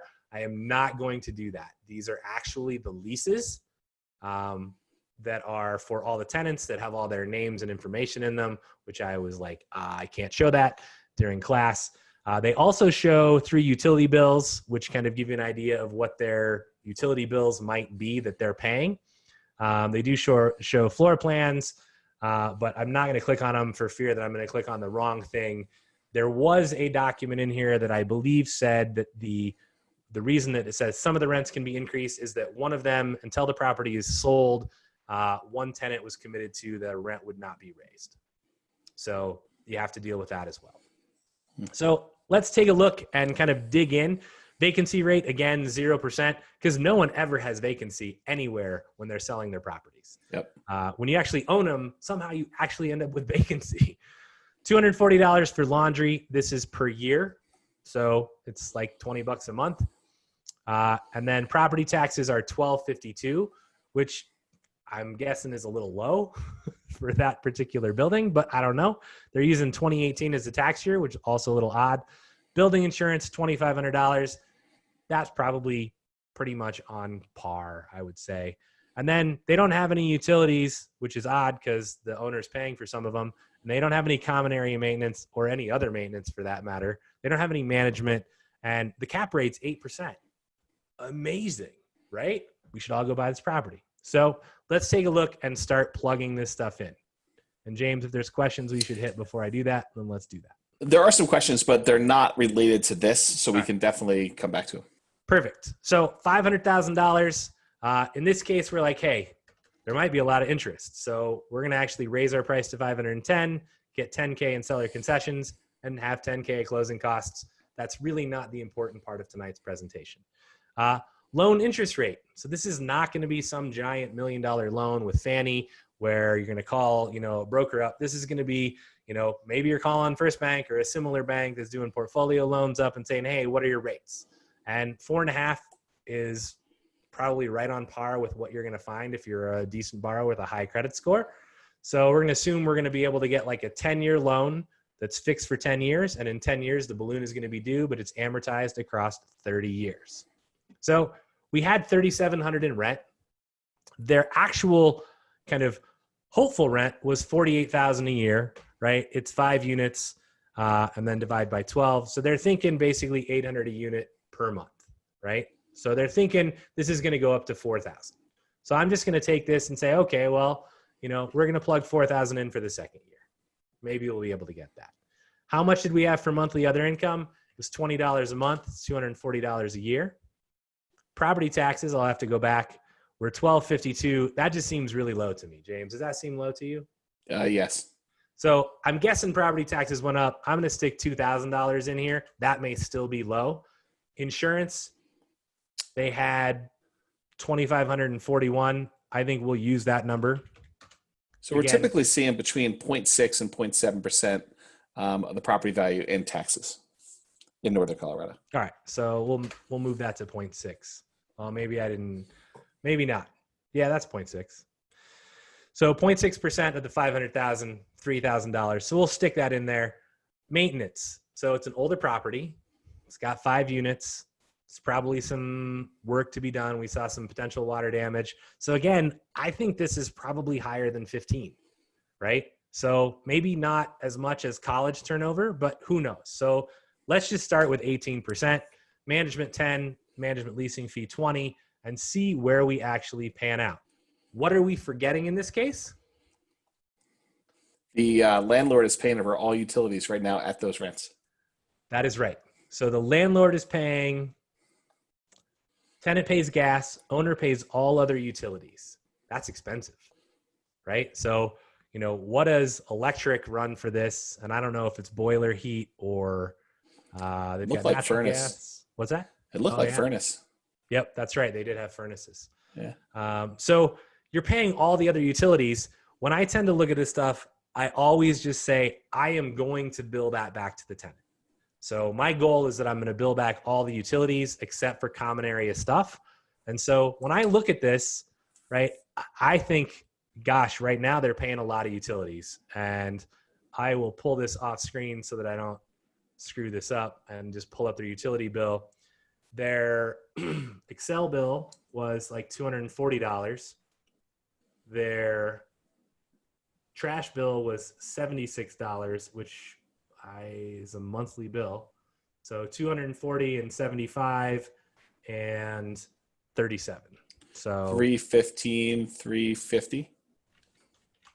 Yep. So $350 a month in utilities, and then take that times 12, and we get $4,200 right now for utilities. Hey, and just to point out something, you may not be able to get the rents that they're getting if you are now charging back for utilities. So be aware that those numbers may be higher than what you really can get if you're going to start billing back.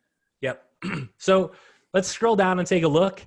Hey, it's negative $213, but you do notice in year 3, we actually turn a little bit of cash flow, right? And why is that?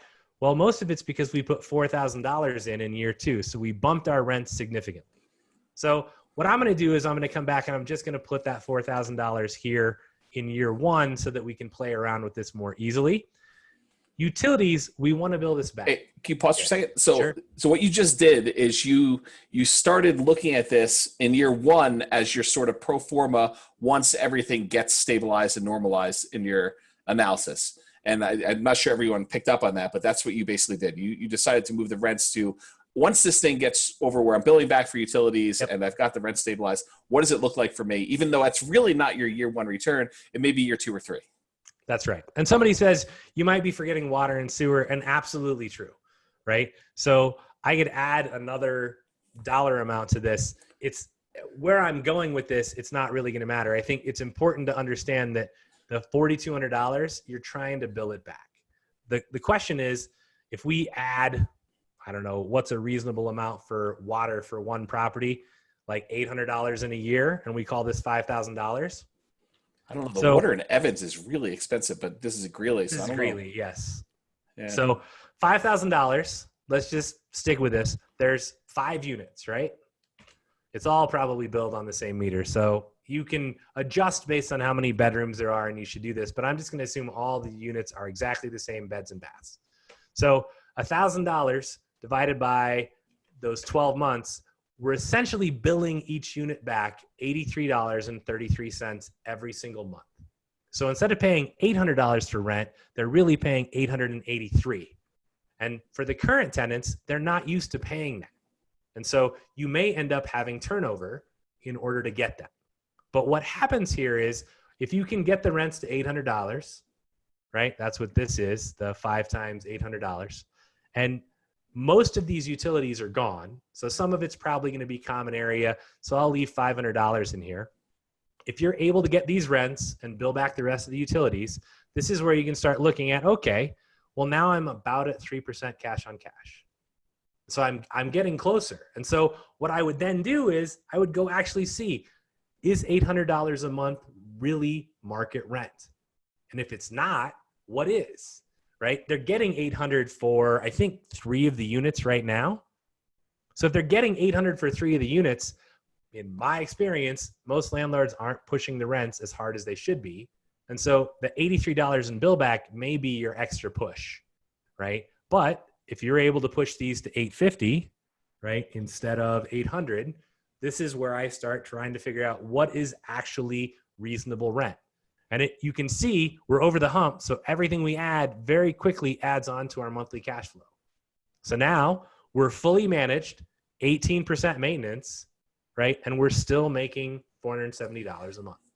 What's interesting about like getting a property to go from where it was, if you have to raise rents, you might have turnover, is the turnover costs sometimes for a property where the tenant has been there 5 years, 10 years, whatever it is. And this is somewhat unique to multifamily, but not exclusively. But you see it a lot more in multifamily. Now you've got a tenant who is turning over. The cost to turn the unit may be $5K. Yep, I mean, absolutely. And so now you're investing an additional $5,000 to now bump your rent another $200 a month or something. Right. But I think what we see in this current, I mean, they had really good inside pictures. So obviously you're going to go walk the units. And if it's like, it looks totally trashed compared to this, then great. You're going to spend a lot more money. But if it looks like it does in the pictures, I actually think, 18 to 20% ongoing is probably reasonable. Yeah. Right. So even if I max out 20, I put it back to 4,000. And this is definitely what I would do. I would be like, hey, can we get this? And I would actually go all the way back down. Hey, 3,700, 5,000 in utilities. And where am I at? Because this is my starting point. This is where it is when I buy it today. I'm losing $350 a month. So I need to get those rents up. I need to get rid of this utility. That's huge, right? If I can get that back down to 500, I am now at least making some money. And then I can focus on, can I, build more utilities each year, et cetera, et cetera, et cetera, and try and raise the rents. Because if you can get 900 a month, right, this starts to look really good. It's 5%, fully managed, got really good maintenance number in here, you're good to go. I think somebody just asked, does your maintenance include CapEx? And in this case, yes. So.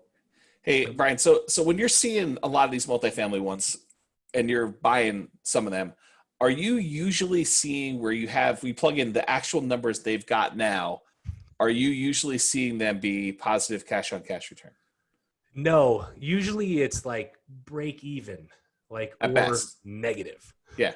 Right. And so this is not uncommon, right? They're, $800 for some of these units. Let me pull this back up just so we can see, part of this is it's $800. And so when I look at this, it's a 1 bed, 1 bath, a 1 bed, 1 bath, a 1 bed, 1 bath, a 1 bed, 1 bath, and a 2 bed, 1 bath. And somehow none of them are in the basement. Which is odd, since the larger unit is in the basement. The pyramid house, right? Where in like the biggest stuff is in the basement. Yes. And so I'm being funny. If you happen to be the listing agent on this, I'm not trying to be a jerk. This is how most agents do it. Right? This stuff just gets input and it's how fast can I get it in and it's done. So the fact that they're 1 bed, 1 bath, $800 in this particular neighborhood is probably like very close to the top of the market. If you said, oh, you need to get 900, I'm like, definitely not getting 900, especially with the $83 in bill back. So 883 is probably going to be the height of your thing. And then the other problem is it's not like you're really going to allow a lot of pets in here because you're going to have people upstairs from most of other people. So if you have like a 50-pound dog, you're going to have pissed off neighbors. Yeah. So you might have cats, but even then it's like you still get the dudunk of them jumping off the fridge. There's one cat because we had to sell the cat litter, unless that's a human. Oh, yes, true. I think they're on the bottom floor though. Oh. So maybe that's what mattered. Hey, we did have several questions. I don't know if you want to pause to kind of take some of these side questions or if you want to move on to the next property. Because I think let me finish this one up and then we can do the questions and then we will keep going. Okay. So if you were able to get to 4,000, get the bill back done, and 20% maintenance, it's still profitable. And so over time, it definitely goes up. What I do want to show you is, here is the income. It's got sale costs in here. This is the overall analysis for ROI, right? Here's your total profit. 10 years in, assuming it appreciates at this rate, which in this neighborhood, I don't know. It's also a really old property. So at some point, do you need to redo the plumbing system or redo the electrical system? You might, and those are huge expenses. Yeah, you're assuming 3% appreciation rate for those that are listening to the audio. Yes, 3% appreciation right here. So, you look at these numbers and, it's just not, it's not super, right? Especially with the kind of risk that it's a neighborhood that I particularly don't invest in. It's also an old property, which I typically don't invest in because I've owned 100-year-old plus properties and they're just more expensive. So I think that's all I have on that. Let's take the questions really quickly. Okay. So one of the questions was, I find it easy to browse smaller units on websites like realtor.com. Do you guys have a tip on how to filter for commercial residential ones rather than commercial ones as in stores? And for us that are using the multiple listing service for clients, I can send you just commercial apartments, like 5 units and above. So I don't know if you're using like Zillow or Trulia or any of those things and how to filter there. There's probably a tool, but I'm not sure how to do that. The easiest way is tell James as your agent or Tammy as your agent, hey, I want to get every multifamily property that hits the market in these towns, Fort Collins, Loveland, Greeley, Evans, Windsor, Severance, and send them to me as soon as they hit. Because that's what I And Tom says, as time allowed, could you dig more into the differences between how you analyze multifamily versus single? We've been doing that all night. So like the financing is different. The amount used for down payment is different. The kind of like maintenance on the property is different. How we calculate rents, we're showing that. The maintenance number is different, how we're doing that. So we've been kind of discussing the differences and how we actually do the calculations and analyze them. If there's a specific question, let us know, but it's really, we are showing the differences there. And they're similar enough. I mean, calculating income on a property, whether it's 1 unit or 30 units, is remarkably similar, except for some of these differences, like how financing works and that you're probably not going to have a static down payment percentage, and your rents are going to be calculated a little bit differently, and how we do bill back for things. So all those things we are covering as we get to them with examples, but if there's a specific question, let us know. Yep. And then somebody asks, what are good cap rates and cash on cash ROI for smaller commercial residential properties, say 6 to 10 units? It really depends on what your goal is. There is no norm because there is not enough. And I don't do cap rates. So I'll just tell you that right now. Like, cap rates are really useful if you have 2 very different commercial buildings and you want to somehow compare them. But for me, I look at cash on cash. I look at how the building is, how old it is, all the stuff we've been talking about. Yeah, and the reason we do cash on cash is because the financing actually has a huge impact. And if we can only do 40% down on one, but we can do 20% down on another, it doesn't matter what the cap rates are, because the financing is going to be a major factor in how that asset's going to perform and what the return we're getting on that down payment. Also, cap rates and cash on cash, they vary depending on geographical area. So if you're telling me you're investing in, east side of Greeley versus the north side of Greeley versus, Old Town Fort Collins, they're going to be vastly different. You're going to be comparing those with and also like the class of investment you're doing.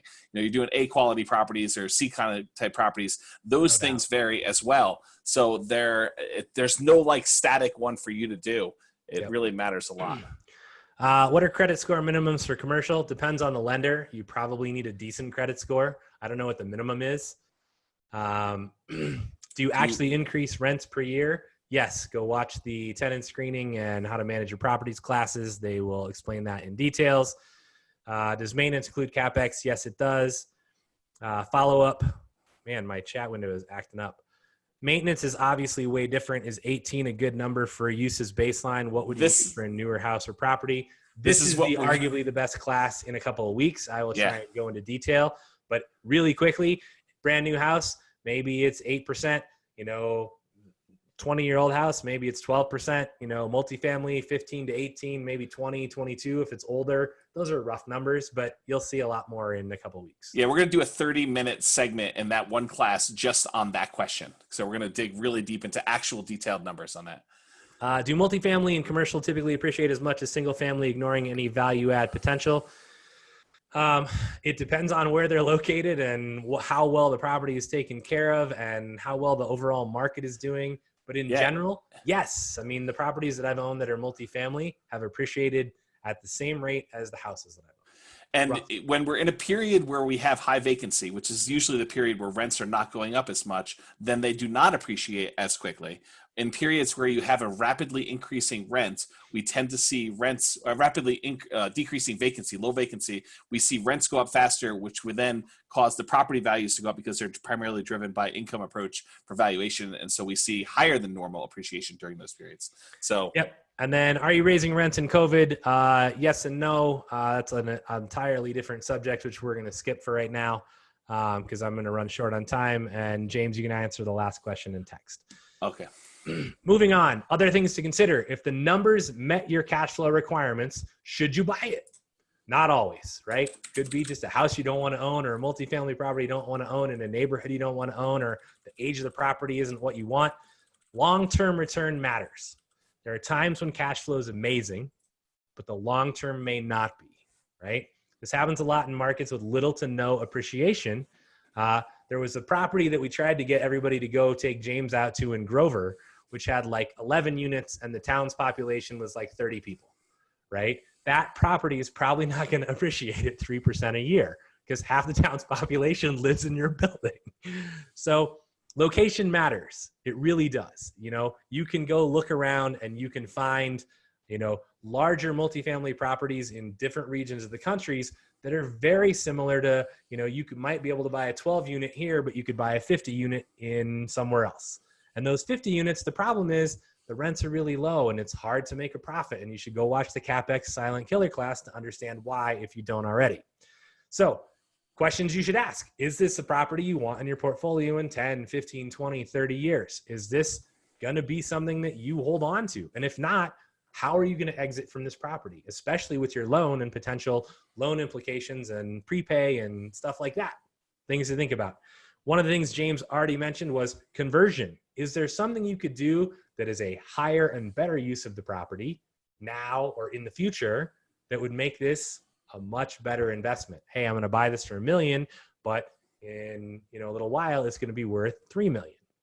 So those are some things to think about. Somebody's Joe. Yay, Grover. All right. The third and final deal, and we're definitely going to go over time. So this one is going to go quick, but this is an Evans 12-plex. Let's take a look really quick at the Evans 12-plex. So really what you're going to notice, and I'm going to speed through this, I've owned properties before in this area, so I'm very familiar with rents. I'm very familiar with the area. This particular unit happens to be 2 units. It is actually 2 6-plexes, 2-building investment with 12 units. They're pinning it as close to UNC. It is technically close to UNC, but it is south of Highway 34. Really quickly, location-wise, it is right here.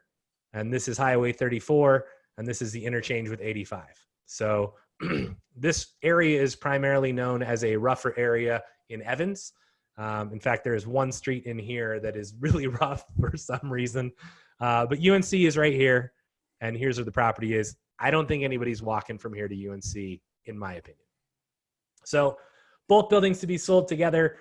Tenants pay electric and a flat fee for water, sewer, trash, and gas. So they're billing back, which is great. Each unit includes all this stuff. There is site coin-operated laundry. Tenant occupied. Please allow 12 hours for notice. It's $1.375 million. So if you think about the last property we looked at, it was $100,000 per unit, but they're all 1-bedrooms. These are 5 2-beds and 1 1-bed in each unit. So for 12 units, you're paying about $114,000 per unit, but it's also, many of them are 2-bedrooms, right? 10 2-beds. So really quick, we are going to slam this into the spreadsheet, and I haven't slammed any of it in yet. So we're going to do that together just so you can see how I would actually analyze it. It's $1.375 million. You're probably paying more than, I don't know, we'll just put 15,000 in here and 15,000 in here. We're going to assume we can still get 4.5 and hopefully still a 30-year amortization rate. What is our monthly rent? Let's scroll down and find out. They're renting the 2 bedrooms and 1 bath for $850 a month and the 1-1s for $750. So let's flip back over. We've got, did I say 850? Yeah, times 10. So there's where we're at. A nice even 10K. There you go. Perfect. Do we have any other monthly income? They did not list it, but there is coin-op laundry. So they're probably on 6 units, making a little bit more than the 1-bedrooms. So I'm just going to estimate that maybe this is like $40 a month, although it's 2 buildings, probably $50 a month total for the 2 buildings, maybe a little more, maybe a little less. For those of you that don't know, typically what happens with coin-op, I don't own my own coin-op laundry. There's a service that comes and installs them, and then they basically split the coins with you. So you get coins from them or dollars from them about once a month. Next up, property taxes, 4808. You'll notice they don't have building insurance. They don't have utilities in here. They don't have common area maintenance. Really, they only have property taxes. So we'll stick the property taxes in. We would obviously go verify this. Property insurance for this particular building, man, 6 units in each building times 2, you're probably looking at least $6,000. It's probably $3,000 per building, if not a little more. Maintenance, again, what year are these buildings built? 1971. So these particular buildings, it's baseboard heat. I actually think it's boiler baseboard heat. It's not like electric baseboard heat. And they actually have 1% vacancy, which is better than 0, I guess, when you're modeling it. But they don't have any of their other numbers. So you still need to go figure out, what are utilities actually costing? Right. And I don't remember what they said, who was paying utilities. They're paying a flat fee. Yeah. So they didn't really list that flat fee anywhere that I saw. And maybe it's included in the rent. Probably not. Most people don't include that in the rent. So hopefully they're billing back most of the utilities.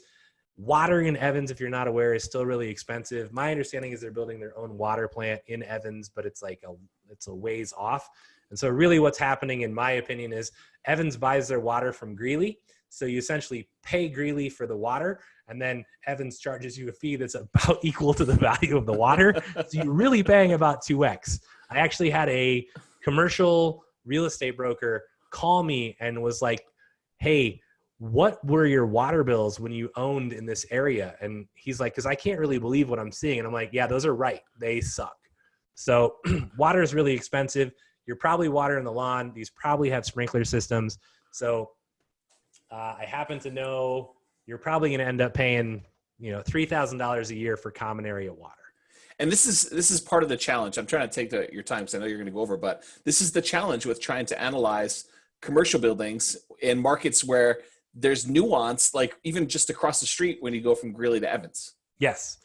And so really quick, what we didn't do is click through and see what the buildings look like. So these staircases on the front, if you ever have to replace these staircases, they are really expensive, just so you know, especially if you put metal ones back in. The code has changed. It is expensive to have a welder come out. They're hard to get, especially for really small projects because they're busy doing really big projects, and there's a shortage of welders. If you have a kid that doesn't want to go to college, encourage them to be a welder. They'll probably make a lot more than a lot of people. This is one of my least favorite things about this is I cannot see the little dots. So this is what it looks like. You basically have 2 entrances and 2 exits for each unit. 3 are up, 3 are down. The laundry's on the bottom. There's the 2 buildings, the sidewalk between them. Small yard. You can see old cabinets, old vinyl flooring, right? The cabinets are definitely a little bit beat up. That's the kitchen area. There's a bedroom. There's the bathroom. Old vinyl, old cabinets throughout. At some point, that's going to need to be updated. The flooring to me here looks like industrial grade carpet, which is always odd to me, but it's one way to do it. I would just install LVT or LVP instead. There's your coin-op laundry. Here's another shot of the building. And I think we're back around. Oh, maybe not. Now we definitely are. So that's kind of where that's at. These rents, I happen to know from talking to my property manager and having owned on this area before, that these rents are probably kind of at the top for right now. They're not really going to get probably much higher than that.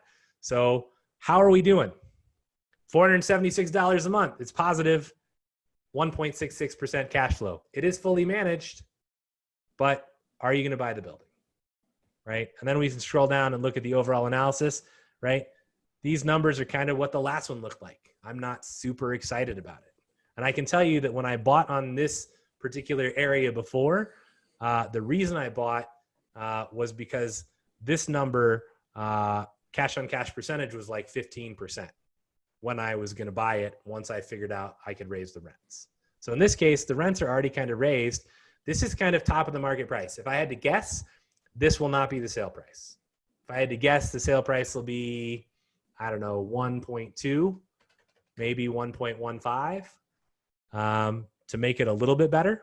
You know, if you can kind of get that deal, now you start to hit, 5% cash on cash. So I kind of slammed through that in a very quick fashion so that I can get to the other exciting part of tonight's presentation. For those of you that are typing and your thing says all panelists, please just change it to all panelists and attendees so everybody can see your questions as well. The question was, you mentioned you don't like old buildings. Typically, from what year do you like? For me, it's really about the systems in the building, what the building looks like, because there could be a building that's 100 years old that's been totally redone that is now essentially a 3-year-old building. And so that wouldn't bother me at all. But I do not tend to like buildings that are on shaky foundations. I tend to not like buildings where I open a box and there's a whole bunch of wires from a home job. These are all experiences I've had. And so it really, it does depend, right? I would tend not to buy anything that has functional obsolescence going on in the building, where you walk through a bedroom to get to a bathroom and it's the only bathroom in the house, or you walk through the kitchen and then a bedroom to get to the garage. Weird layouts like that I don't like. I tend to not like things that have old wiring, old knob and tube wiring, aluminum wiring, any of that stuff. I don't want to deal with it. There's too many properties for me to buy. I don't want to deal with the old stuff.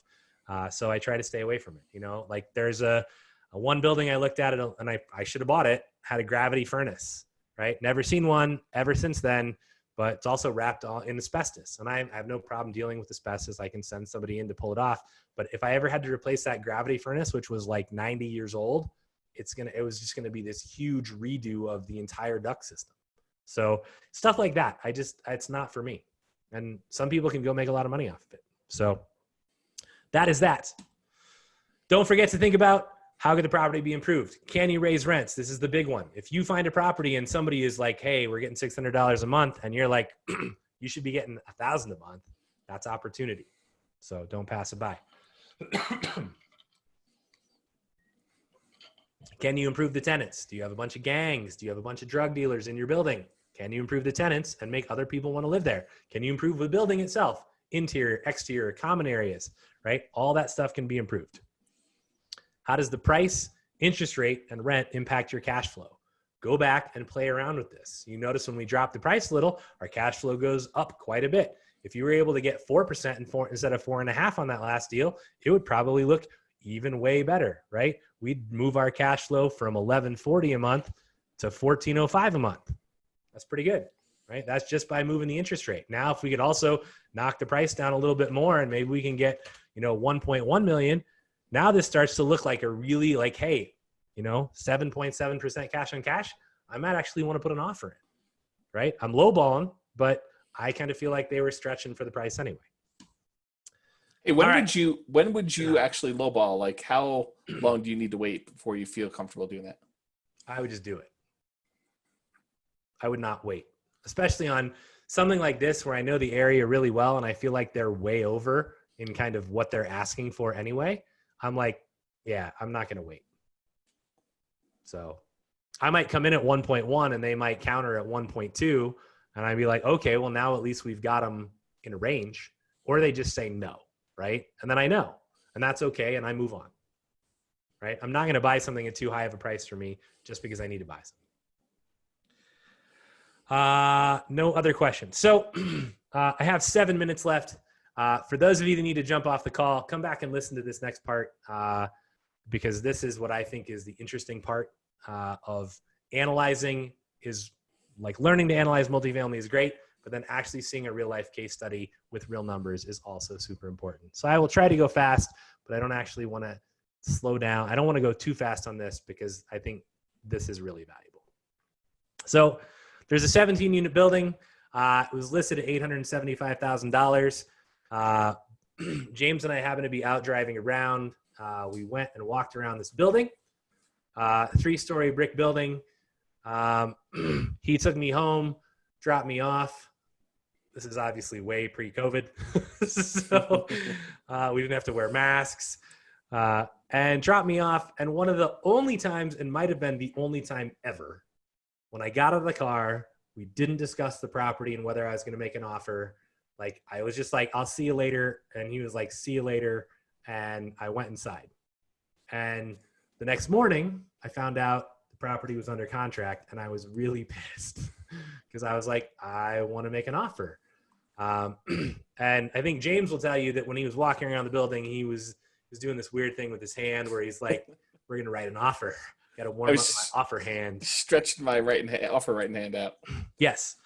And so it turns out that the offer didn't go through.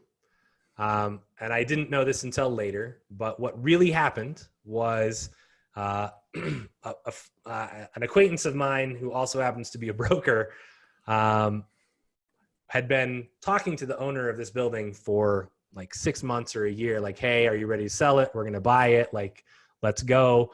And this person had received a counter, and he looked at it on his phone and was sick that night and was like, I'll sign it in the morning, and went to bed.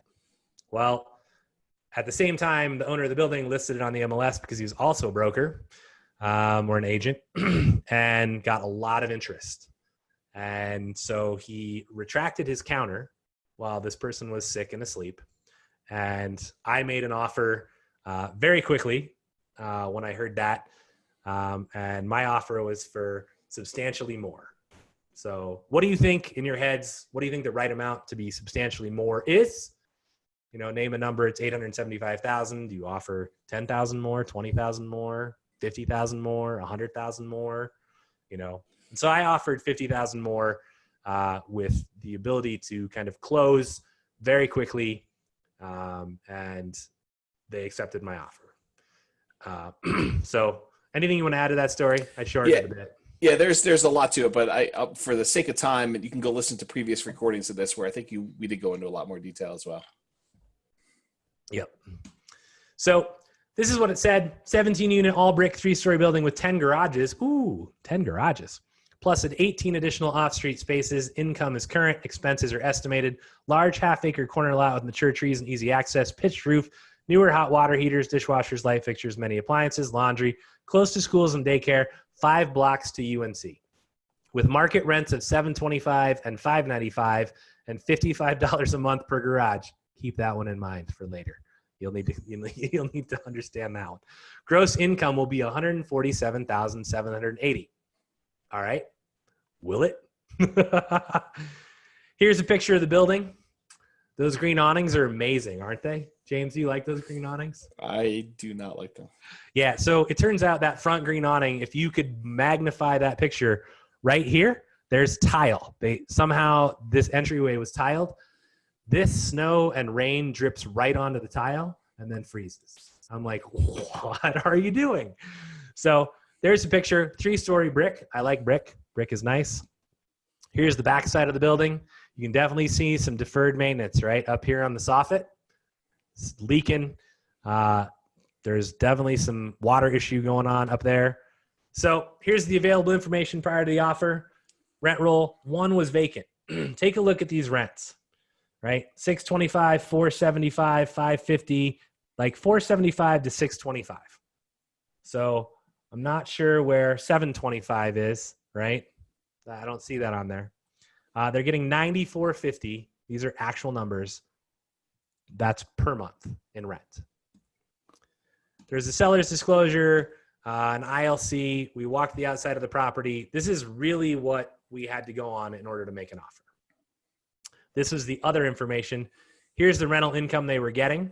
So I don't really remember, but $94.50 times 12 is exactly $113,400, which is what they have here. Less, no vacancy, right? Property taxes, building insurance, which seems really low for this building. Utilities, they actually have a really high number in here, which is good. They're probably being honest about that number. Common area maintenance, that seems estimated. Trash, other miscellaneous repairs and maintenance, $31.50 is probably not covering it for 17 units. So that's kind of the information that was available. Average rent, $618 for the 2 beds, and average rent for the 1 beds was $515. That seemed really low. Next slide. So what do we actually offer? I need my other spreadsheet now.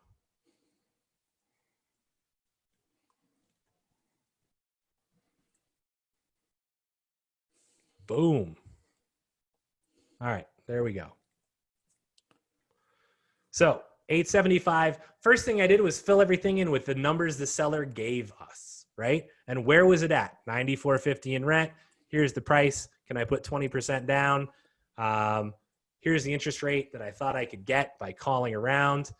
And what does it leave it with, right?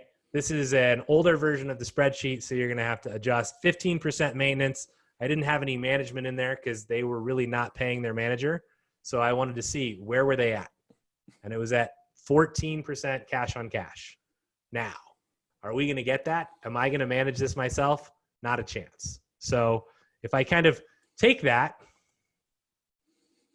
and go through, even if I just stuck management in there at 10%, right? We very quickly get down to 8%. But this looks very interesting off first glance. 8% fully managed. It's got a maintenance number in there. Maybe the maintenance number is too low. Like, I don't know. But it's still, no matter what I typed in here, it still looked decent enough to keep going. So I kept going. So made the offer, $925,000, $50K above. It was accepted and moved forward. One of the things you need to figure out when you're doing this, how the heck are you going to fund this? Where are you going to get the loan from? Are you going to get a bank, private money? In this particular case, I had to be on the phone for about 4 hours in order to like lock down financing for doing this. It's one of the few times I actually gave myself credit after being on the phone. I locked down where the down payment was coming from. I locked down where the loan was coming from in about 4 hours and had essentially raised almost $1 million and was very happy. And to be clear, you basically told me to write up the offer, and I had gotten sick. So Tammy was writing up the offer in this case. And so Tammy's writing up the offer while you were on the phone raising down payment and financing for this property. And basically, if you had gotten that lined up, then we were going to submit it to do that. So, yep. And I had most of the down payment. I think I probably had all of the down payment. I don't really remember, but I had made a bunch of phone calls because I was like, is there a bank that wants to do this loan? Is there a private lender that wants to do this loan? And the private lender came through. So that's how it got done. Where are you coming up with down payment? Is it going to be you, your family, other partners, right? This is a partnership opportunity that could have happened as well. If I remember correctly, this was also on like a Saturday afternoon. Yeah, it was. It was definitely on a weekend. So, you're not calling First Bank afternoon on Saturday and getting an answer. So they accepted the offer. Now what? Well, hopefully you've done all of these things like along the way. You've got your LLC before you made the offer. If you're partnering, you have your LLC docs ready to go. You need to go open your checking account, get the insurance quotes, and tour the property. Because remember, we had only seen the outside of this building, and we figured the inside, based on the rents of $475 to $600, was going to be pretty rough, right? But at $875,000 or $925 for a 17-unit building, it also looked really good. So inspection, we kind of changed how we would normally do an inspection. Normally it's, hey, Mr. Inspector, go and inspect everything. In this particular case, it was, we're going to spend about 10 to 15 minutes in each one of the units. I need you to check all the systems. I need you to check if stuff works. I could care less if a door doesn't open all the way or the bedroom lock doesn't work. I care if there's leaks. I care if, major appliances work. I don't care if a drawer doesn't close all the way. My property manager will take care of that during normal maintenance stuff. And so literally unit by unit for, 4 hours, James and I walked into all the units with the inspector. James and I would look for stuff. We'd tell the inspector if we saw anything. He documented everything. And I will tell you that pretty much every unit James and I walked into, like we walked into the first one and we're like, this isn't so bad. And then we walked into the next one and we're like, this isn't so bad either. And we're like, when are the crappy units going to show up? And there were a few of them, no doubt. But it definitely, it was much better on the inside than originally anticipated by a lot. So look at the due diligence docs. Make sure you can fund your loan. In this particular case, I actually had $30,000 of earnest money that went hard 11 days after the offer. Once I had seen the units, the earnest money was hard. Keep in mind, I was using a new lender that I'd never closed a loan with. And let me tell you, I was sweating bullets. The person that was like the rep for the lender showed up like 20 minutes late to closing. And I was like, do you have the money? So, because I have 30K at risk here, but they did. They closed the loan, and that was great. So here's some info. 2013, somebody just asked what year this was closed. I think this was 2015. I can go double check. I'm pretty sure you'll see it here in a second anyway. So this was their rent. This was their kind of what they provided for their info for 2013. I don't know about you, but when I see handwriting at the bottom of like what appears to be an Excel spreadsheet, I kind of wonder what happened, because the Excel spreadsheet, it adds it for you. Like, You have not to really know that, sure you have what to know that's that about. formula though. Right. If you don't know some, I mean. Yes. And I'm not going to dig in super deep to this, but there's a lot of stuff. And what I learned from this was that between that and 2014, they were literally paying their property manager about $200 a month, which is insane because they were using all of the rest of their income. That's literally what they had left to pay him. And I was like, man, I don't even think a profit is being made here. So to me, I'm like, that's opportunity. Here's what the seller had to say. Since the statement showed modest income and heavy expenses, we need to explain this, right? We're going to explain it away. During the first 6 years, the property was poorly managed by 2 different property managers. When it was turned over to the current one, there was excessive vacancy.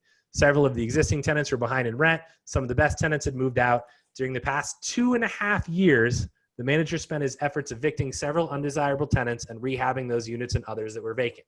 Does that make you nervous reading that? Hey, listen, we've had a whole bunch of vacancy, a whole bunch of people not being able to pay. Doesn't that say, hey, maybe I shouldn't buy this thing? So I'll tell you what I think. I think a property manager that's acceptable with getting about $200 a month and takes 2.5 years to actually evict several tenants and rehab units is moving way too slow. So I look at that and I go, well, I'm not going to move that slow. So let's go. In addition, physical improvements were made: 2 oversized water heaters, furnace repairs, plumbing repairs, a new porcelain front exterior porch where you can slip and fall, an interior entry, new hallway chair rails, front door, paint, carpeting, etc. At this point in time, the manager has received applications for renting the final unit. I want to be clear, 2.5 years. If it takes you 2.5 years to rent the final unit, there's a problem. Like, this is like 3 months tops.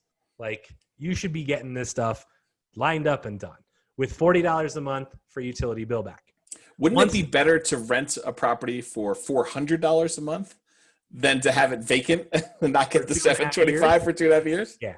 So once that's accomplished, they will turn their attention to increasing the existing rents and monthly contributions for bill back as the leases turn over. And if you remember what I told you to remember from before, no recent efforts have been spent to market and rent out the garages. We think they'll go for $50 to $60. So that's $600 a month of really maintenance-free stuff that's just not been touched in 2.5 years. So there's upside here. Here's what it looks like on the inside. This unit was rehabbed. Cabinets are the same, but countertops are new. Oven was new. Dishwasher was new. The picture on the right is a different unit. This is the rehabbed unit. If you are ever going to paint walls in a multifamily unit, do not two-tone them in the middle of the wall. This is how it was. I did not do this. Paint the walls all one color. Here's the bathroom. If you're curious, there's green, pink, yellow, and blue tile in all of the bathrooms except for the one that, or the several that I've rehabbed. I left out the picture of my inspector when he was standing on this tub to actually examine the leak that was active coming from the ceiling in this particular unit. Here's another example of a bathroom. It's got the yellow or pink tile. I can't even tell on the right. Two-tone paint job again, newer carpet. That picture on the right, those are boilers. They are huge, like huge. The pipes are like this. They're crazy big. So what's the rent range? Go figure it out. Ask your property manager, go look on Craigslist and figure it out. The information I had, it was probably $725 to $795, and I could probably bill back all the utilities. So if I go and I plug all of that stuff in and I adjust, right? Here's what we had, original seller, and then I update it. And I basically go to $725 and $595 for the bedrooms. We've got this. We still have utilities in here. we're still looking really good. This is with maintenance and management. I thought 13.5% at this point kind of would be enough. I think those were the numbers that he was running at. And I was like, yeah, it's going to be low for me. But where it's kind of going to be at was about 11.8% cash on cash. With no garages. With no garages. Yes. And so I was like, seems pretty easy to get it to this rent level, right? Remember, he started at $94.50. So purchase was completed. There's the answer. It was 2015. Sometimes it's hard for me to remember. What did I actually think would happen before I tell you what happened? So I kind of thought I could get to $795 and $695, right? I thought I could start probably billing back some of the utilities, but I still left them in here. I had 20% in for maintenance, 10% in for management, and I thought I'd be somewhere around $3,000 a month or 12.5% cash flow, which seemed like an amazing deal to me. Part of this is in part because the interest rate is actually interest only, right? I'm not actually paying down this loan. So if I were to change that to be a 30-year, right, you'd see kind of a drop from whatever it was to 9.4, but it's still, even having to pay the loan down, still looks good. So what actually happened? It appraised for $100,000 higher than I was buying it for. That was nice. That was a nice surprise. The appraisal didn't actually get finished until after closing, which if you're thinking that's normal, it's not. I told the lender was like, I need an appraisal. And I told them, again, it's a private lender. I said, they can't get it done in the time that I need to close on. And I have $30,000 in earnest money. He's like, I still need it to get done. So just send it to me after. And I was like, well, what if it doesn't appraise? Like, what are you going to do? Like, the loan will have already been done. So it appraised. That was good. Went, raised rents, put the property manager in place, started billing back utility, moved everybody over from a really bad lease, which was like 1 page long, to an actual really good lease. And most tenants actually decided to stay, even with an additional $55 to $75 in utility bill back. You didn't keep the old property manager? I mean, he was already familiar with the property and was already kind of like had those relationships. You didn't keep him? No, but we did have to have my property manager establish house rules because people were like being loud and noisy in the middle of the night. And the old lease had no repercussions against that. So the way they did do it was go post house rules and say, if you don't abide by the house rules for like 3 strikes, then we will actually file a notice. So some crazy stuff like that. Did a complete remodel on 1 unit, like the whole 9 yards, bathroom, kitchen, floors, paint, everything. It rented for $895 a month. I was like, that's amazing, $895, but it costs a lot to do the remodel. And I was like, well, it's probably not worth remodeling all the units just to get like an extra $100 a month. Replaced garage doors, cleaned up the landscaping, fixed the gutters, handled a ton of deferred maintenance. And so this is the part where you want to pay attention because it's $24,000 in CapEx, another $20,000 plus in repairs and maintenance, plus an insurance claim from a collapsed ceiling in one of the units to the unit below, frozen water pipe left due to a window that got left open, right? $3,000 in cleaning, $6,000 insurance, $14.5 in utilities. Basically in 2015, after depreciation, the property broke even. So you thought you were going to do $3,000. Yeah, you thought you were going to do $3,000 a month positive, and it turns out you went through all this effort and you didn't make any money in year 1. That's right. That was an amazing deal, wasn't it? So let me see what we have. Yeah, this was first year expectations. So what happened in 2016? Lots of units turned over. LVT flooring and new paint in most of them. I was done with carpet. New bathrooms for a few of them. Look at the rents. In 1 year, right, a little bit of good management or a lot of good management and a lot of, hey, if you don't want to pay this, that's fine. This is what it's actually going to rent for. We got $895 and $85, which $895 the previous year was the fully remodeled unit. Don't forget. Now, that's just the norm. 1 bedroom, $795. Garages, we're renting. I mean, I rented them in 2015 too, but $50 to $75 each. Gross income in 2016. That $94.50 number that they were making, my number was $16,000 plus a month. That's a huge jump. So if you imagine what that does to the value of this building, it does a lot, right? I mean, we're not doubling it, but it's pretty close. After all the work, it's likely the property broke even for 2016 too. So your income went from 9,500, let's say, to over 16,000, and yet you still broke even. You didn't make any profit in year two. Yeah, you got to remember the 16K jump happens in the summer, right?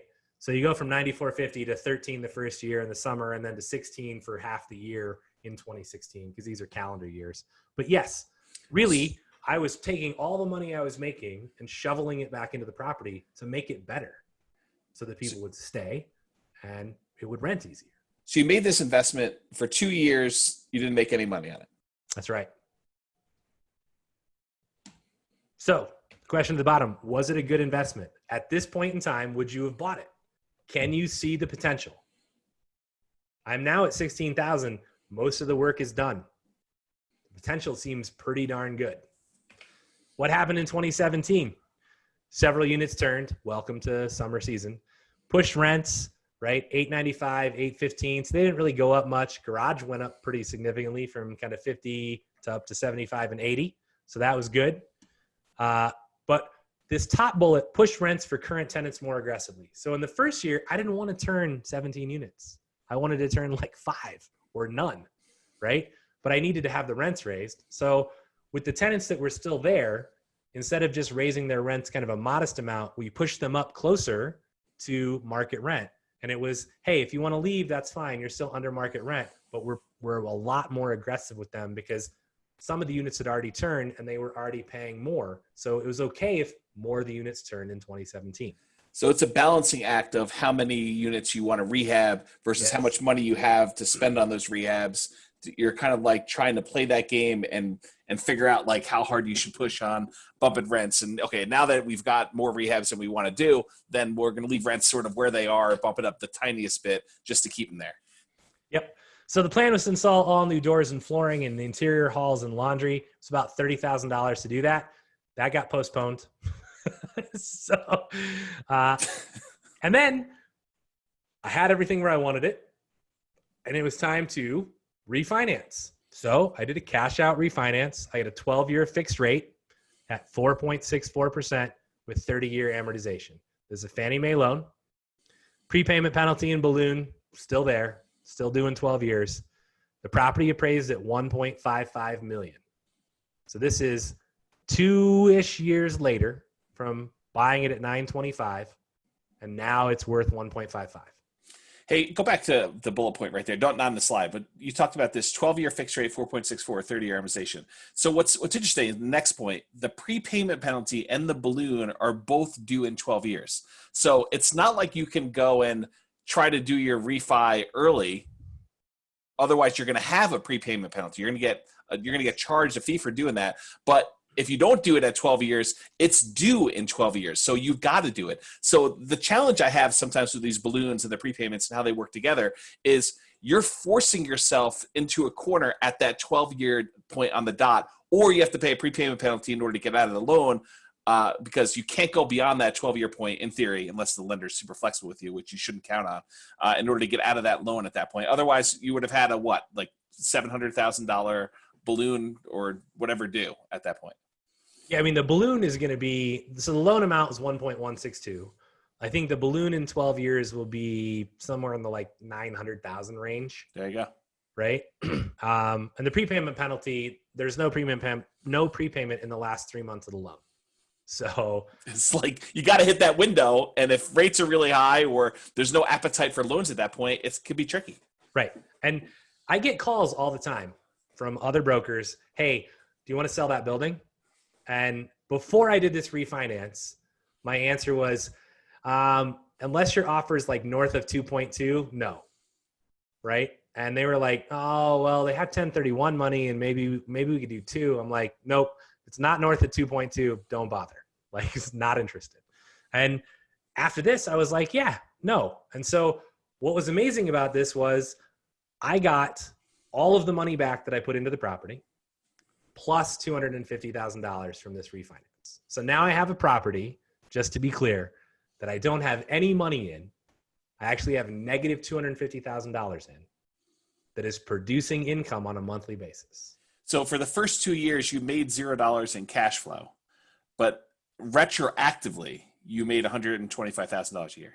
Yep. And now I have a property where I don't have money in it. and it generates income. Yeah. It's a free property. Are you sharing the kind of updated numbers? Is that where you're going with this or no? Yep, I think so.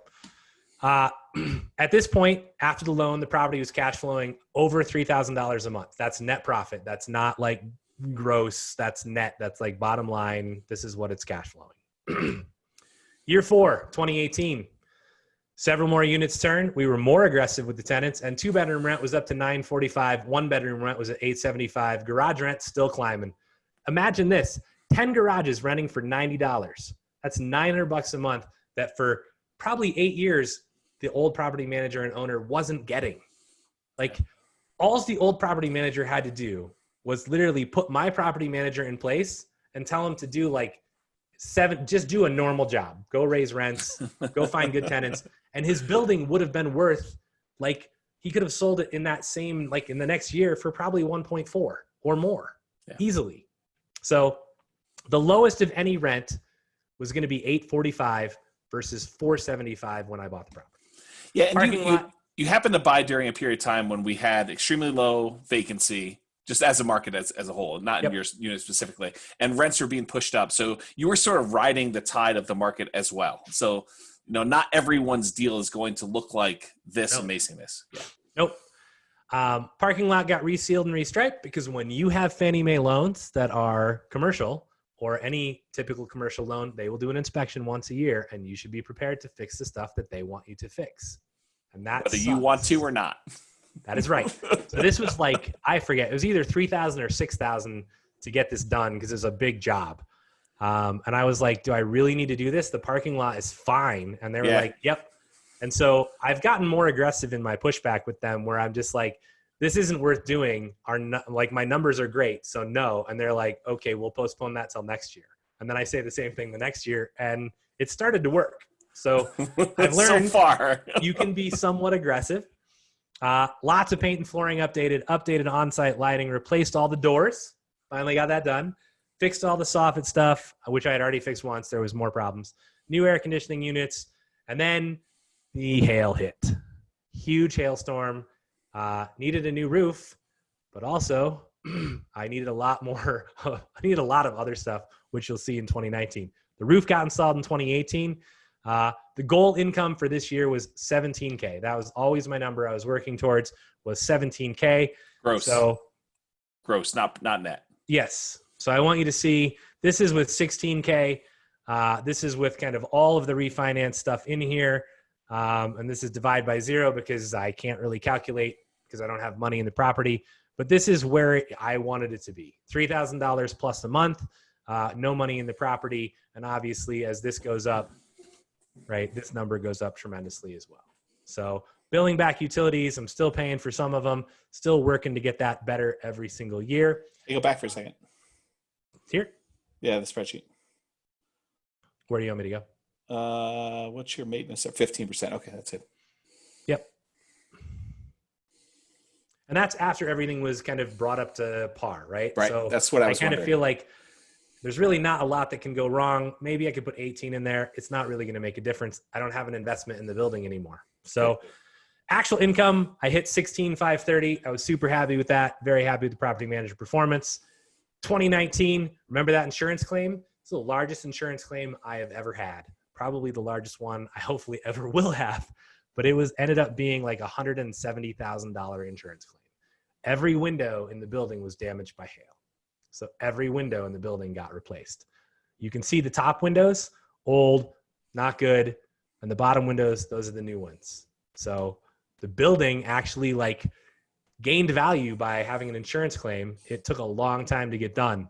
But the green awnings, James, they're all gone. You'll be happy. 9 units turned in 2019, not all in the summer, which is like half the building. And actual monthly income was $17,138. I hit my number. Highest 2-bedroom was $975. 1-bedrooms were $895, and the garages were now almost at $100 a month. It's like $1,000 of just value sitting in the parking lot, not getting used before I bought it. Here's what the building looks like on the backside now. It looks really nice, right? The windows just, man, they make it look so much better.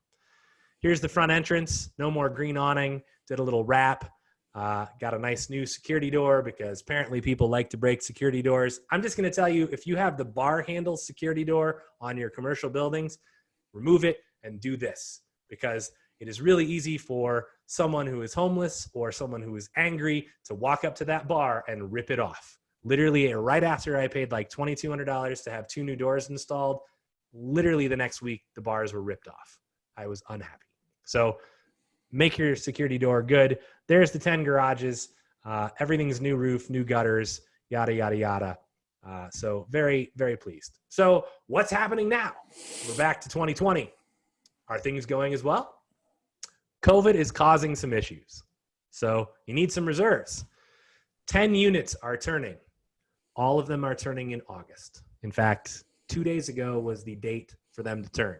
So everything's been really amazing up to this point. COVID hops in, and all of them return in August.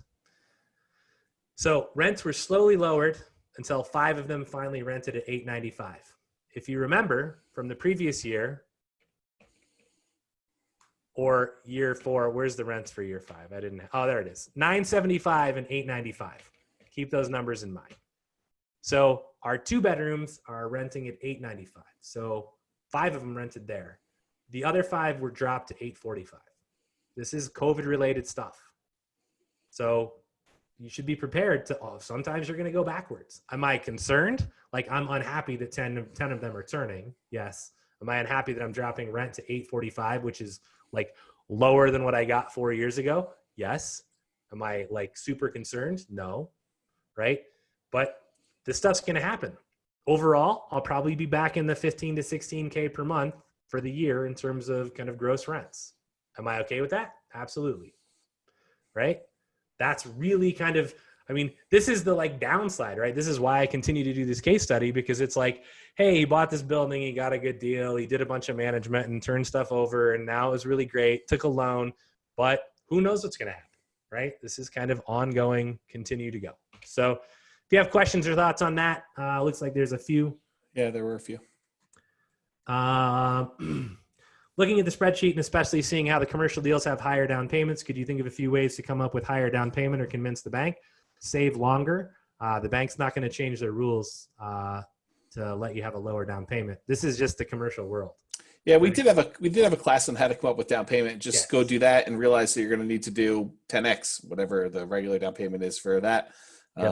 Or buy some nomad properties and then use the equity and debt pay down from those for greenhouses to a red hotel type of thing by selling them off or lease option exit them. Yep. And the second part of that question, could they qualify you partly based on the potential income on the property? They do. They a lot of the commercial lenders are qualifying the property, and then how well the property is doing determines what down payment you actually are going to need. So if they can only loan you so much until they're like, hey, your debt service coverage ratio is now too high. And so they're really already doing that. The borrower matters less, in my opinion, than it does when you're a single family home borrower, but you still need to be a decent borrower.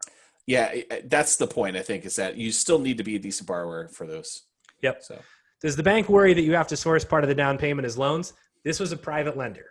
So if I was doing a partnership, right, it wouldn't be a big deal. So in this particular case, I think $50,000 of the down payment came from one other partner, and it was essentially I fronted the rest. So in this case, the private lender, I think the loan was only for $640,000 or $650,000 because that was the first number I said out loud to him. I should have said $750 because I probably would have got $750. Lesson learned. So I had to raise an extra $100K. But yes, if you're working with a normal bank, you should be upfront with, hey, this is where my down payment's coming from. It's me and another person. And then you should have an LLC operating agreement and have a partnership. So no big deal there. The bank's not going to care if you have a partnership for that. You're probably both going to have to sign on the loan in most cases. Hey, just to be clear, the bank will not care if you have a partnership for the commercial apartment type stuff. Absolutely. For single family homes, they may. Yep. Were the garages empty, not used at all, or just free? I think they were just not being used. There was one with stuff in it, and the rest were vacant. Yeah, there was like there were one or two with a little bit of just junk in it. It seemed like one was rented, I think, and one the property manager was storing stuff. Okay. And I was like, yeah, find somewhere else to store your stuff. That's $95 a month if you'd like to rent it. Is this one of the best deals you found? What percentile deal is this approximately? So I will say that this is my, and James, you can say if you believe what I'm about to say or not. Okay. I would say that this is my niche for multifamily investing. In general, I find properties that are poorly rented, poorly managed, and I believe rents could be way higher. And then I take them over and I make that happen. And in many cases, I refinance out what I had to put in. So that has kind of been my MO. I think that's true. So that didn't answer really this question. Sure. Is this one of the best deals you found? I mean, looking at it backwards, yes. Up front, it sure seemed like, $925,000 for 17 units. That's $54,000 a unit. Just that alone, and it's an all brick building, 3 stories. That seems really low. Even back then, it seemed like a deal. Like it wasn't like that was close. It was like that was a great deal back then. But it wasn't like these were all over the place either. This was exceptional even then. And so that's actually, I think, the second part of this question is like, what percentile deal is this? I think it's like a once every few years type of deal, because I'm not seeing a lot of these around like where numbers are this good. This is kind of my take on it. Yeah, but in the 2014 to 2019 timeframe, it's been about one a year. No, not like this. Kinda. Yeah, so even if it was that, it's a 1 a year deal, and we literally look at everything. Yeah, like and to be clear, it's not like you could like, hey, this came on the market, let me think about it. I've already bought it.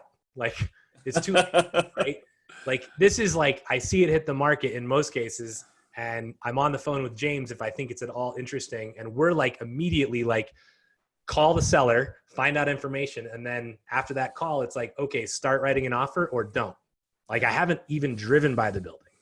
Right? Yeah, like there should probably be a class on like this little niche thing altogether, because it's like it's like all the tiny things that all add up and aggregate that make it so that Brian can go in and make these extremely aggressive, very well coordinated, very I don't know, like testimonial, reputation driven offers backed by cash and the ability to close deals. I mean, there's like so many things that go into this that if you're coming in and this is your first deal, you're kind of like you're at a disadvantage in a lot of ways doing that. And I don't want to discourage people, but you need to like really up your game.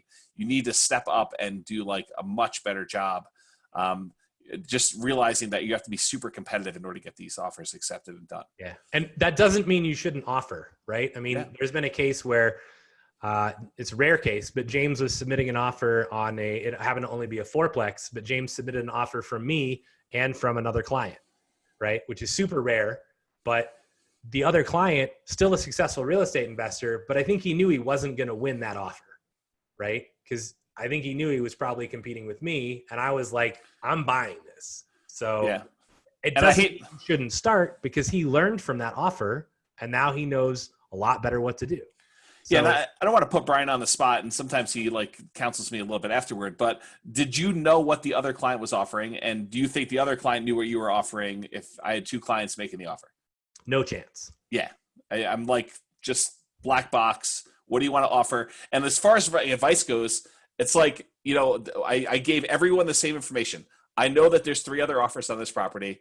I have a feeling it's going to go for above asking price. Bid what you think you can afford to spend on this particular property in order to get your offer accepted, because it's going to be aggressive. And I think that's what you say to both clients.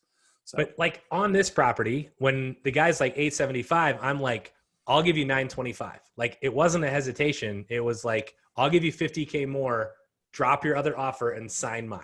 Yeah, and we knew, like when we were walking around the property, that's why I was jokingly stretching out my offer ready hand, because I didn't even have to tell Brian. He could just read my body language. I'm like, just nodding my head and being like, okay, I know you're writing an offer. And the weird thing is he didn't write an offer, which was the strangest thing ever. Like, I just like, okay. And then the exit of the car was the weirdest thing. It was literally like the only time where it's like, we haven't been like, hey, do you want to write it was so odd, but it all worked out. So it's great. Let's see. So yeah, it's definitely an amazing deal, right? I think it's in the top several deals I've done for sure. Am I willing to pay all cash for these? Yep. If I had to pay all cash, I've paid all cash on one particular deal in a partnership that we've talked about in class before. And then 35 minutes later, we refinanced it. Yeah. So you do what you need to do in order to get the deal done.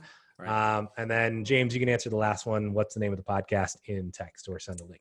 Yeah, it's Nomad Real Estate Investing Podcast. So I don't know.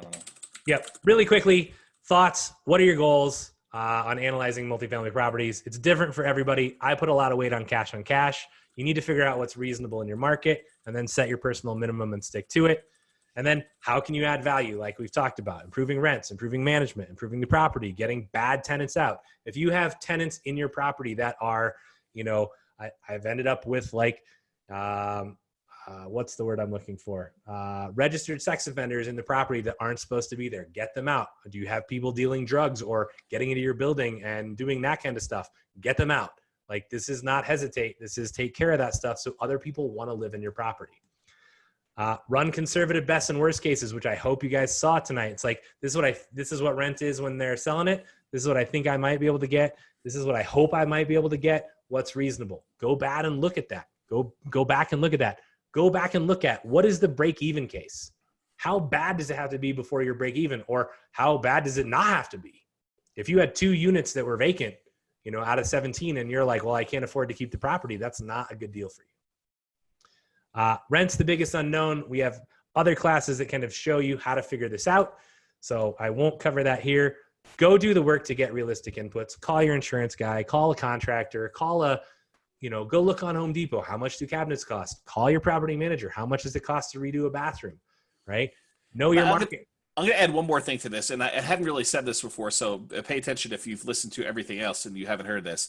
And that is, in order to be super competitive and be able to act as quickly as Brian is acting, what you may want to do is go ask your real estate broker or maybe to go print up, the last 3 years worth of commercial properties and put top one on your desk and pretend that it just hit the market and go do your research to find out, could I get financing on this? What were the rents that I thought I could get on this? Where's my get insurance from? And pretend you're going to make an offer on that one. That way you've gone through it 30, 50 times before when you're ready to actually do the next live one and you're not trying to struggle and figure all this stuff out last minute. Yes. Go pretend to make an offer. Yeah. Right? On more than one. It's the only way you'll get good at it. And that's what I said. Go ask for the last 50 and actually do your due diligence on those as if you were going to do them. If you're really serious about multifamily, that's a no-brainer exercise, in my opinion. Yes. And some of you have heard this in class, right? But this particular property, in essence, I kind of stole it out from under someone else. And it turns out really oddly that someone else brought me the deal that I told you about that they bought for $300,000 and I bought from them for $720,000. So I didn't know till afterwards it was him, and we've since sat down and had a beer over it and laughed. And so, whenever I talk to him, he's always like, how's that property doing? And I'm always like, do you really want to know? You want me to rub it in the wound? I don't think you want to know. And this is actually another point, is that it's a really small community and that people know other people. And so you can't act poorly. And this is one of the reasons I didn't bring it up before, but Brian saying, okay, I'm going to come in at $300,000 light on a property, that may be the guy that you're trying to buy the next deal from. And you're kind of reputation. He sees your name on there. He's like, you were a dick before. I'm not going to go and make this offer to you, even if you are $25K above asking price on this. Yep. And so you really have to be careful. Yeah. And the relationship part of this game, one, the relationship is why I was able to get the loan on this particular property. 2, it's enabled me to get multiple loans from that same private lender on future properties that have been huge wins. Having relationships through James and buying one property from one person who was listing it. And then, hey, we've actually met before. I bought a property from you. And last time I told you I was going to close and you were like, you did close and everything was really smooth, enabled me to get another property that I was able to buy.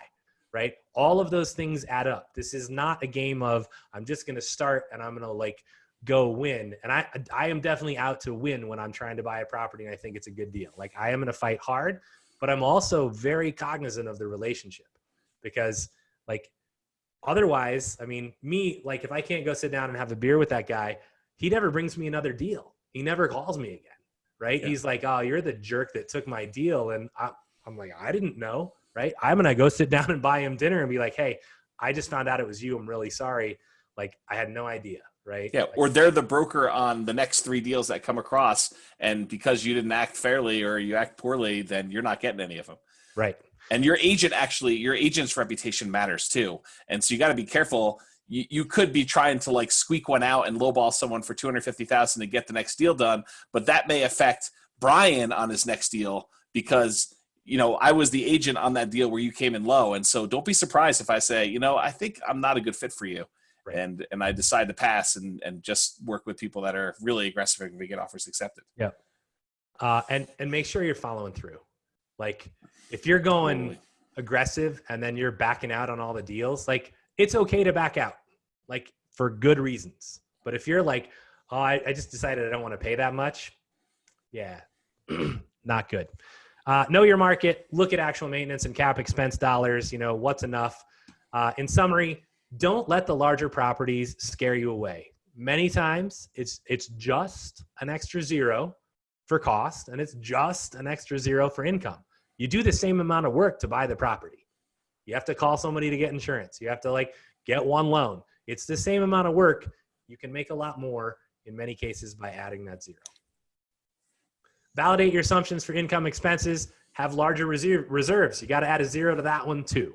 Can't just add zeros to the first two and have $10,000 in reserves for a $2 million property. And the key here to take away is you think you're making $3,000 a month when you buy this property to begin with, and you made zero. And you could have needed your reserves in this case for multiple years. Yeah.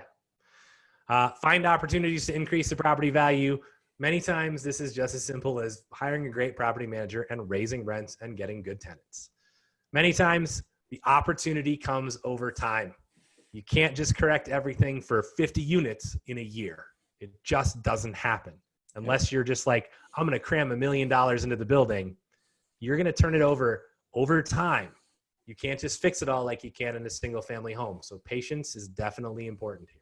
Yeah, and your strength is amplified when you buy these. So like if you do something really, really well, it gets amplified, but so do your mistakes. And so I think in some ways, stair-stepping into single family homes can be a good way for you to like make mistakes, learn, and have them not be too devastating to you. And when you find your things that you're good at and that are able to be amplified on the strong side, then I think you do that too. Yep. And lastly, it might only take 1 or 2 of these deals to fund your entire retirement. That's true. Like if you end up getting, $3,000 or $4,000 cash flow per month on a couple deals, maybe that's all you need. Yeah. What's NOI in this one like now? If this got paid off, what does it look like for just retirement? I would have to look it up. It's probably like 6 times, probably $6,000. It's probably like 10 grand almost. Yeah. 118. There you go. This was 3rd year. So it's really different than kind of what's in here. This is closer to like 5,000 probably. So yeah, it's, Yeah. So if you basically just waited to pay this off, this could be your retirement if you needed to make $120,000 a year. This is your net after all expenses, including maintenance and everything on this one. So that's all I got. I'm only 43 minutes over. Next time we're going to split this into 2 classes. No doubt. Yeah, it was really good though. We got a lot of feedback. People said really great class, awesome class. You guys are all very welcome. Jason, I saw your thing, tips for expanding thinking single family to multi. That may be like a arguably best class of the year, 20-minute topic or something, but I don't think we're covering that tonight. Too much stuff. Nope. You're welcome. Yeah, very, very welcome, everybody. Thanks for coming on. I'm not going to keep anyone, and I don't think we're going to do a class after the class unless, Brian, you want to, because we did go a little bit over and stuff like that. So it'll be really quick, and I'm not going to put everybody on video, but I have one thing I want to say off mic. Off mic? Okay, cool. Thanks, everybody. We're going to stop the recording, but thanks for coming on. I really appreciate you teaching class, Brian. It was really awesome. Thanks again, and stick around for the class after the class for a little bit of networking and an off recording comment by Brian. Cool. See you guys later. Bye.